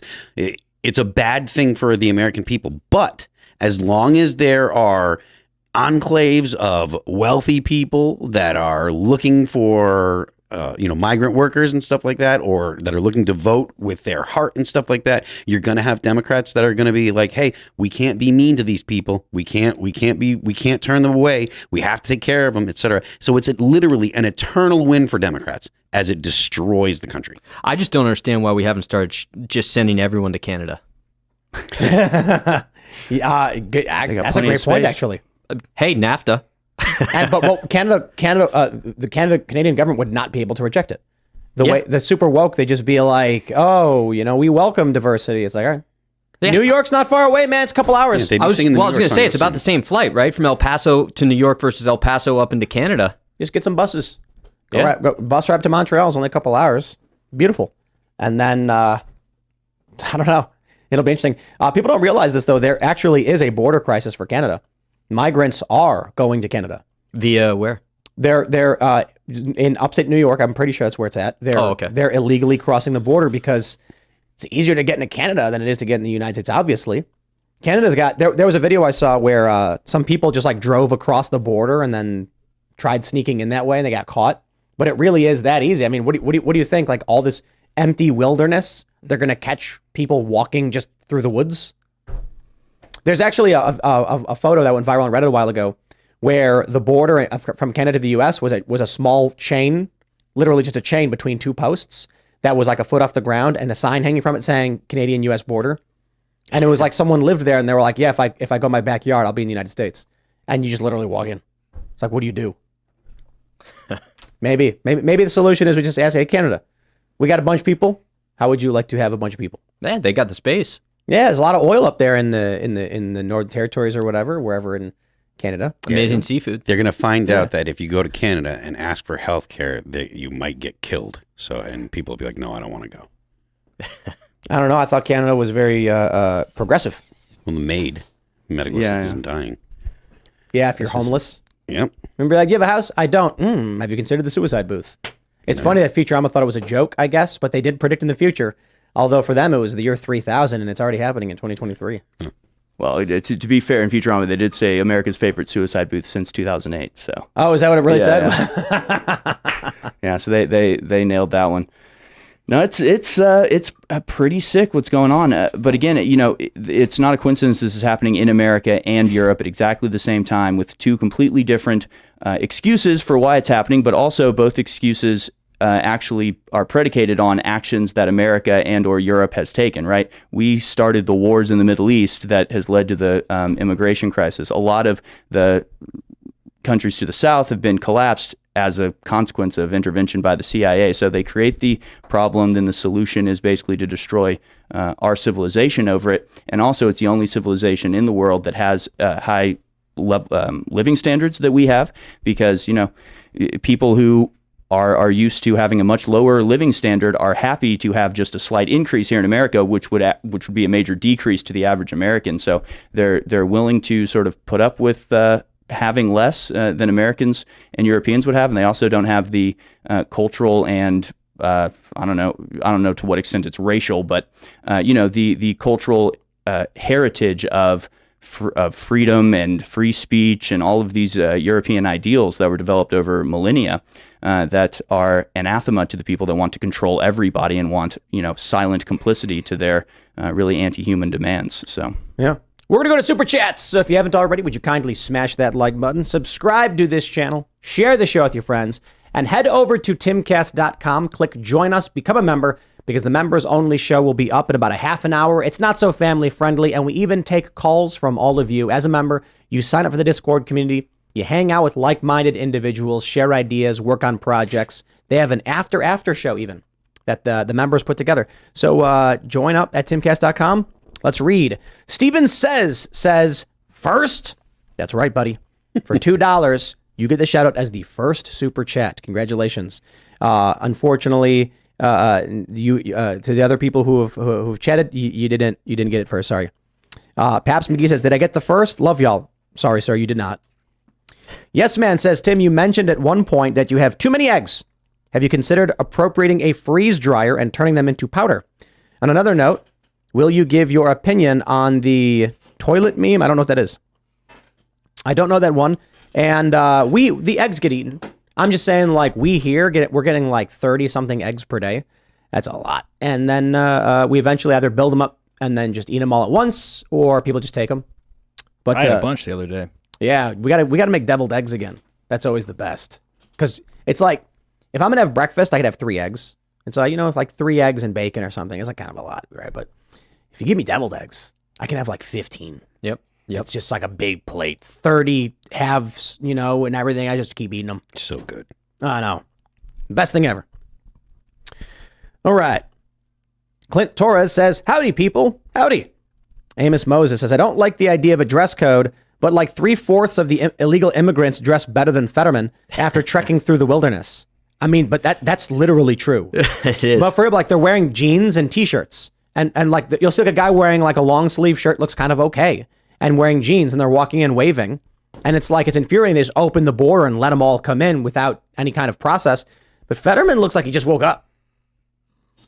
Yeah, that's just incredibly frustrating. I don't get what it is, what grand demoralization scheme they're trying to pull off here by just lowering standards across the board constantly. I don't know. I don't even get what the argument's supposed to be for it. But it's that Fetterman guy. He's annoying, isn't he? Shredkowski says, Chef Gruel, I learned a lot about cooking and seed oils since you were on last. Food prep has never been easier. The vinegar eggs thing. That was the secret. Yeah, that's it. Acid in the eggs on anything at the end. But I did get a lot of questions. People were like, do I add it in the beginning? Do I add it during, or do I add it at the end? Always at the end. So lemon juice, acid. How do we cook Brussels sprouts? What do you do? Brussels sprouts, you got to blanch them first, right? So the key with Brussels sprouts is you cut them in half, okay? And then you cut the bottoms off, and then you cook them in boiling salted water for about 45 seconds, then shock it in ice water, and then from there you fry it. People fry it from the raw state, and then the outside overcooks and is bitter, and the inside is still hard. Really? Yeah, so by cooking it in boiling water, you're cooking it from the inside out, so it's an even cook all the way through and then a light fry. Really? The restaurant out here, they put peanut butter and jelly on them. Oh, I love it. It's so I love good. it. I love it. It's not. They don't actually call it peanut butter and jelly. They call it a peanut sauce with a cranberry reduction. But I'm like, they're peanut butter jelly Brussels sprouts, and they're good. We'll have to do some Brussels sprout chips to go. Well, so I noticed something like recently. They're different because normally we get them like they're so good. I think they changed chefs, and whatever the chef is doing, he's missing something. That's why I asked. Yeah, I think he's missing something. A lot of times chefs will just deep fry it, and that's like that. I mean, fat's flavor, but still, that's cheating. Cheating? I'll take it. I love Brussels sprouts, man.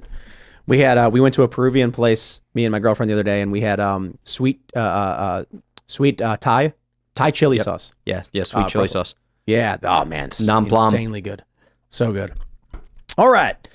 Neurodivergent says, Tim, please talk about the 1 million March for Children today. Thousands of videos and photos from on X from Ottawa, our capital, and other places. It's the biggest thing since the convoy. Wow. I did see some stuff about it. I saw there were some protesters too. Yeah, they're communists saying that that children were theirs. I tweeted about it. They had that's creepy.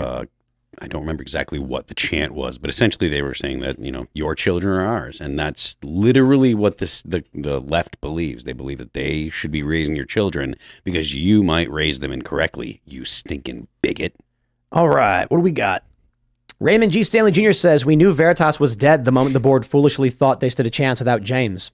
It's nice to see morons get what they deserve. So I don't know if this is confirmed just yet, but there is a viral tweet going around where someone said Veritas is ceasing all operations. And so far, there's just one individual Twitter account reporting this. Maybe there's more information out. We'll see. What have we here? Horsehead says, Tim, sorry if you've already talked about it. Wanted to hear your thoughts on Eduardo Verástegui running for president in Mexico, and also Tim Ballard getting the Russell Brand treatment. Have them back. We did talk about Tim Ballard. Eduardo seems like a good dude. I don't know enough about him. All I can say is Sound of Freedom is awesome. He was here. He seems like a great guy. And I don't really have a strong opinion on the Mexican presidential race because I don't know enough about it. But from like, if someone said like, who would you want to have? I'd be like, well, I know Eduardo. He's a nice guy. Like, I guess that's all I can do. Him. But reality is, I don't know enough about his politics or anything happening there to know. But basically, one of the guys behind Sound of Freedom is running for president in Mexico. I don't know. Yeah. That's what it is, right? Bender the Offender. That's the earlier iteration. He eventually became the gender bender. Says, I have a theory on why so many illegal migrants are being let through. Due to low military applicants, they may be trying to recruit the fighting age males that enter the country and guarantee them citizenship. Well, they are doing that for sure. Yeah, I mean, but they're not doing it enough. No, but they've said that they're like, because of the low recruitment, they're starting to recruit illegal aliens, or not necessarily illegal aliens, but foreigners. They're basically saying you can get citizenship through military service. Yeah, Basically, they're saying service guarantees citizenship. yeah. It's we're following the path of the downfall of Rome. Is that what Rome did? They brought in the outside forces to fight for them? Yeah, and they're also the forces that aren't going to have any compunction about violating the Constitution and attacking American citizens. Yeah, that's a recipe for disaster. Yep. Oh boy. And they're letting them become police officers too now. So this is the private militia of the elites to be used against the American people. Mayor of Bastville says, my cousin T's pumpkin spice pancake mix arrived today. My daughter and I had them for dinner and they were succulent. I don't know if succulent is the right word for pancakes. It's not, right? Yeah, if there's a lot of syrup on there. I guess. So doesn't succulent refer to like more like, Like biting into a ripe mango. yeah. Or a pawpaw right. fruit. Yeah, something juicy. Yeah. Oh, the pawpaws everywhere. Crazy. Do you guys know what pawpaw is? Hillbilly banana. They look like Like baby green mangoes potatoes? almost. Or like, baby green mangoes. potato, yeah. But it's crazy because if you find one, Is that what I'm seeing on the ground out here? the green, well, Yeah, there's also But- black walnut everywhere. The black walnut Okay, are maybe that's what I'm balls. looking at. Yeah, that's what I was saying. Yeah, and the pawpaw are ovals. But you get one that's ripe, you can just peel it right open and it looks like mango. Yeah. It's nuts, and you can just eat it. Yeah. But mango is better. But I'll take pawpaw. It's fine. They're in the same family, right? Yeah, and also you can bake the pawpaw too into like breads and custards and all that, so it's an amazing base flavor. Yeah. It's really good. also And there's makes probably like 50,000 of them in our backyard. No joke. They fall on your head when you walk through the trees.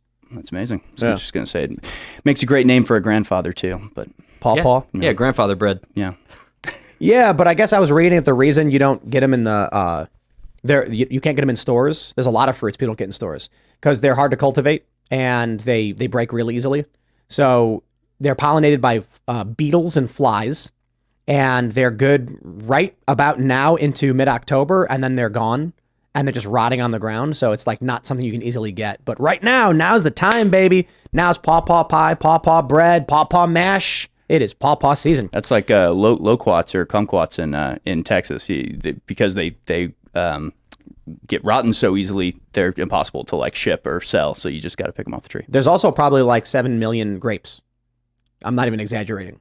They're not that big. They're called frost grapes. They're super tart. You're supposed to freeze them or something, but I don't know. This freezing didn't do anything. They're still tart, but they're just everywhere. Oh, those are like the Labrusco grapes. That's for like a sweet wine. Start making wine. Yeah. Well, yeah, there's videos of people, they take the frost grapes and they make wine with it. Yeah. Because it's literally, you walk outside, you're going to see 8,000 grapes anywhere you look in a patch. There's one tree that's just covered in grapes. I mean, imagine 2 million grapes in a big bushel hanging from a tree. You walk up under the leaves and you're like, holy crap. But they're not big, they're small. Yeah, exactly. And they got pits. Exactly. I don't know where they came from. They just appeared. They weren't here last year. But I'm down for it. We got to do something with them, I guess. They're really big and they're ready to be eaten right now. And so I think now is about the time. And then first frost is usually when they say they're perfect. Yeah, ice wine. Yeah. Yeah, because it freezes all the water in the grapes, so you're left with the sugar. So then you crush them when they're frozen, and then it extracts all the sugar. It converts some kind of acid in it when it freezes. Yeah. Which causes a tartness. I like tart. I like sour candy and everything like that. All right, let's grab some more super chats. Gary Mark says, UAW on strike, fighting to get our wages and benefits back on track from the 2008 disaster. Wow, it's been that long, huh? That's crazy. Grofty says, peck that like button. You do it. Brandon Hampson says, Tim, if you're building an anti-Times Square, can you please call it Space Circle? Space Circle, haha. I mean, Ian's idea was to call it Public Square, which sounds really cool. But that's up to Public Square, because that's a brand name, you know what I mean? But that could be cool. Seriously, JK says, how can the lack of action at the southern border not be treasonous? The government is actively assisting a foreign invasion of its own soil. Against your wishes, too. But there are too many people in this country that vote for Democrats, and you know them. There you go. What are you going to do? Secede. That was their argument. Democrats proposed that in the Boston Globe story. Well, if Donald Trump gets elected. I mean, there's certain things that only the government can take care of. Like me as an individual, I can't patrol our border. That's like, if you're going to boil the purpose of government down to one single thing, it's to protect the borders. If they're not doing that, I don't see why we're paying taxes to them. David Murdoch Art says, Drag the Dead is on sale this week on Steam. We just pushed our final update, the social credit score and equitable leaderboard. No matter how low you place, you'll still get first. We're all mad here. Let's build counterculture. Pick it up. Really cool, man. Drag the Dead video game on Steam. Right on. Grandstanding and hot dogging says, hey, Tim, love the show. Cousin T is a grifter. He knew nothing about politics. He didn't even know the ingredients of his pancakes or what bleached versus unbleached flour was. Do not do business with him. You're above that. Well, I don't know nothing about that. What I know of Terrence seems to be an okay guy. Not sure why, people would call him a grifter because he didn't know enough about politics. He actually told that story. He wasn't a big political guy, but then he started pushing back, and that got him involved. And then when they canceled Aunt Jemima, he says, I'm gonna do it myself. I dig it. But I don't know, whatever. And keep in mind, to his defense, in co-packing, when they change ingredients sometimes, it's like difficult to actually get through the manufacturer. So I'm sure he had a set recipe. And just for the purposes of co-packing, they may have changed some of the ingredients without him knowing. Yeah, there you go. What do we got? Callum Dimmick says UK just went full 1984 with the Internet Safety Act they just passed as well. Demands the ability to read all private messages and control what can be called true. Wow. Well, V for Vendetta, that's how they get there. What can be called true? That's a heck of a phrase, huh? Yeah, right. Shane H. Wilder says, I want to applaud Rumble. It takes balls of brass to tell a government to go stick it for the line men. Yeah, but Rumble also didn't they tell France to go stick it or something? There was another country where they were just like, get out of here. Yeah, I think France was like, ban RT. And he was like, Chris was like, no. Get out of here, dude. I think it was France. I don't know. I don't want to besmirch the good name of France. Unless they actually did it. Sad Laughing Tramp says, what is happening to Russell Brand proves that authoritarians gotta authoritate. Yup. Let's just say that one more time. A UK government member of parliament contacted social media networks and said they contacted other networks to take away Russell Brand's income. That's crazy. Rumble's an American company. They're like, hey, we're a foreign country. Stop allowing them to make money. What? Get out of here, dude. That's evil, man. That's dark stuff. That's so evil. It's presumptuous, too. All right. Amenthi says, Russell needs to file charges against the UK government and all capitulating parties. I'm sure his fans will support him. I'll chip in myself. Actions like this are unacceptable and must be fought. I do think he probably has a claim against YouTube. I don't think YouTube is allowed to to break their contract with you. There's something there. I mean, the argument they'll make is it says in there that they can break the contract at any point for any reason. But I think some courts reject that, because it's like an unenforceable clause or something like that. But I don't know for sure. I'm not a lawyer. Gary G says Joe Rogan needs to have an emergency podcast with Russell Brand ASAP. Yeah, he should. That would be very controversial, wouldn't it? Waffle Sensei, Tim, with what you know about YouTube's rules and policies, can Russell sue Google for some kind of breach of contract? Yeah. So this is the issue with, it was, I'm forgetting the guy's name. Who was the guy who, he's the vaccine reporter guy formerly of the New York Times? I can't remember his name. He got banned from Twitter because the government demanded it and then he sued and won. Oh, Alex Berenson. Yes, yeah. Berenson. There you go. The issue there was that they cited a specific reason as to why they banned him. If they said, for no reason at all, he's banned, then they probably would have been okay. But because they cited a reason, now they had to back up and justify that reason. That's the thing with YouTube. YouTube said offline behavior is taken into account as well. YouTube will now have to justify what they're claiming as offline behavior. And if they then assert that Russell Brand's behavior is true, which is basically what they're saying, that's defamation. Russell should sue YouTube for defamation per se. Defamation per se is harsher than defamation. A lot of people are like, you can't sue for defamation because the actual malice standard, Times v. Sullivan, that doesn't apply to defamation per se. Defamation per se doesn't require damages either. It's if you accuse someone of like having an infectious disease or of having committed a serious crime, that's defamation per se. It's so egregious that the claims themselves warrant like heightened status or whatever. What YouTube has said is that Russell Brand's offline, when they said we take offline behavior into account, they have outright stated the accusations against Russell Brand are true. Okay. Russell Brand can now sue them and say they're not true. They're accusations. And you've made a false statement of fact about my behavior off the platform. That's a defamation per se. I mean, YouTube is accusing Russell Brand of raping women. Russell should sue. He's got the money. All you got to do is write a check to a lawyer and say, have at it. Let the lawyer do the heavy lifting. I think you should sue for defamation. I think more people need to be creative with their lawsuits and just sue. Fight back. V Marine says, moved out to the country. Came home today and found my dog Frank passed away. Had to go out and bury him. Please give a shout out to Frank the Tank. Shout out Frank the Tank. Rest in peace. We hardly knew ye. Grafty says, Rumble needs love. I do. Give them a fair shake. It's pretty good now, and they are working on it. Good progress, too. Rumble gets better and better every day. We put all our videos, all our clips are up on Rumble. We use Rumble infrastructure, and we use Parallel Economy for Timcast.com. That's right, my friends. If you are not a member of Timcast.com, you're missing out.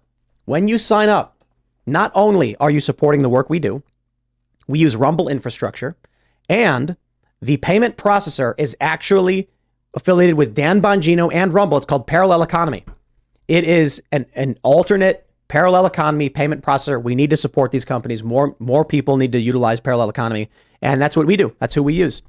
So we are trying to shore up our defenses against cancellation by utilizing the things that are being built by these great individuals over at Rumble, Parallel Economy, the work that Dan Bongino is doing. We're all very, very grateful for all of this. So get involved, man. Not to mention, when you're a member, the Discord server. I want to give a shout out to the Discord server again, because the stuff that people are doing on the Discord server is incredible. They're hosting pre-shows, after shows. They're making music now. There's music projects. There's programming stuff. There's apps. Basically, all these like-minded individuals are networking with each other, sharing resources, and building cool stuff. And you can be involved. Sign up at timcast.com. Just Me says, shout out to my husband and his hot rod shop. Check out Bully Rods for your custom and restoration projects. Thank you for the super chat. You see, for $5, we'll shout out your business too. That's it. There's no guarantee we'll read everyone's. Adrian Horta Martinez says, Tim, I can't afford a billboard, so your platform gets my extra money. Greg Abbott has yet to acknowledge allowing Terranos Houston, also known as Colony Ridge, be built for illegals ran and backed by cartels. I'll keep doing this as long as my pocket allows. I did cover that story earlier. The Colony Ridge, they call it. They're basically building a city for illegal immigrants. And they're doing this thing where it's cash, couple $100 down for a loan on a house or like a piece of property at 15%, some ridiculous number. That's going to cause a collapse. There's going to be people who can't have food. They're not going to be able to afford to eat. And then you get chaos and violence. Sad, sad stories, man. God's Other Son says, Howard Stern is literally everything he used to make fun of back when he was still funny and relevant 20 to 30 years ago. That is the case. He is no longer relevant. All right, we got Ginger Mac Isaac. How do you pronounce this? Katamji Brown? Is that how you pronounce her name? Katanji. Katanji. Oh, they put an M in there. Needs to recuse herself on any Proposition 19 case. She knows not what a woman is. She needs to step down. She's a judge, and she can't tell what a woman is. That is a massive problem. How can you rely on this person to make decisions if they will not decide what a woman and a man is? If they can't distinguish between the two, she needs to step down. It's atrocious. This is why, people say, oh, Tim's silly for talking about Civil War. Ladies and gentlemen, when you have a Supreme Court justice who doesn't know what a woman is, you think this system can sustain itself? Yeah, I think it can. I think we've got no border. It's just they're walking in and the CBP is letting them in. They're building a city for these people. You've got Ketanji Brown doesn't know what a woman is. Doesn't know what a woman is. But you've got a lot of politicians who don't either. Come on, man. You get a bunch of people who can't define the word woman. I'm curious about their math on everything else. And the fact of the matter is, it's not that they can't, it's that they won't. Yeah, everybody knows. And so this only proves that it is an ideology that has taken hold. And if we are passing laws based on this ideology, you're basically passing laws based on a religion. Yeah, everybody knows, right? It's this silly game that everyone is playing. Yeah, it's the emperor has no clothes. And then it goes all the way up to the Supreme Court, and the game is still being played. Distill it down. I don't see how a system can function. I mean, look, if you owned a bar and you hired a manager to run the bar, and the person you hired was like, I don't know what a woman is, you'd probably be like, okay, well, that's going to lead to a whole bunch of other problems with this bar. I mean, like, how do you deal with the bathrooms? Well, I don't know. You think your business is going to operate if the dude thinks 2 + 2 = 5? If I hired a manager, he told me 2 + 2 is 5. The register is all wrong. Yeah, all the accounting's all screwed up. The House going after Joe Biden and stuff, I get it. Like, there's plenty of evidence that needs to be investigated and stuff. But the House should be doing everything they can to shed light on, to remind people that she said that and get her off the court. If you cannot judge the difference between a man and a woman, you should not be sitting on the highest court in the land, period. I don't care what anyone says. This is ridiculous that we entertain this horse shit. This is garbage. So my attitude is, if we're at the point where Democrats confirm someone who doesn't know what a woman is, I mean, I don't understand how you think the system can sustain itself. Well, I'm not saying it's going to, like, it's the apocalypse. Like, it's just going to crumble and break apart, right, and then we will have to start repairing it. Yeah, it's gonna crumble very, very slowly and for a very long time. I mean, think about the USSR existed for 80 plus years with the biggest power on the planet Earth opposing them at every pass. Once America goes down that road and there's nobody opposing what's happening, I mean, how long can something like that sustain? It'll be a slow degradation, but for decades and decades and decades. I just don't think there's going to be a major shock unless there's what we're seeing happen right now, which is the cyber attacks, the cyber pandemic that they've warned us all about. Cyber 9/11, huh? Yeah, that's what they're referring to. The Wazir says the media going after Brand for the promiscuity they cheered sounds like whistleblowers reporting Scientology forces members to confess every little misstep so the church has all the blackmail material they'll ever need. Well, I mean, I think it's funny that they celebrate Russell Brand. They all laugh. He tells these jokes. Yeah. Now, 20 years later, they're like, nah, you're a wrong thinker. Spark says Garland testified today under oath that the DOJ is investigating parents for school board meetings based on reports from the media. Of course they are. Because they're evil. Because they are evil people. I look, I said it earlier. There are people who are like, it's getting really dangerous when people refer to their political opponents as evil. The DOJ is going after parents for issuing formal complaints at school board meetings. Mm-hmm. They have arrested Donald Trump's lawyers. They threw two old ladies in prison for 11 years. These women are in their 70s. They threw them in prison for 11 years because they protested. They sat in front of an they sat because they were sitting in front of an exit.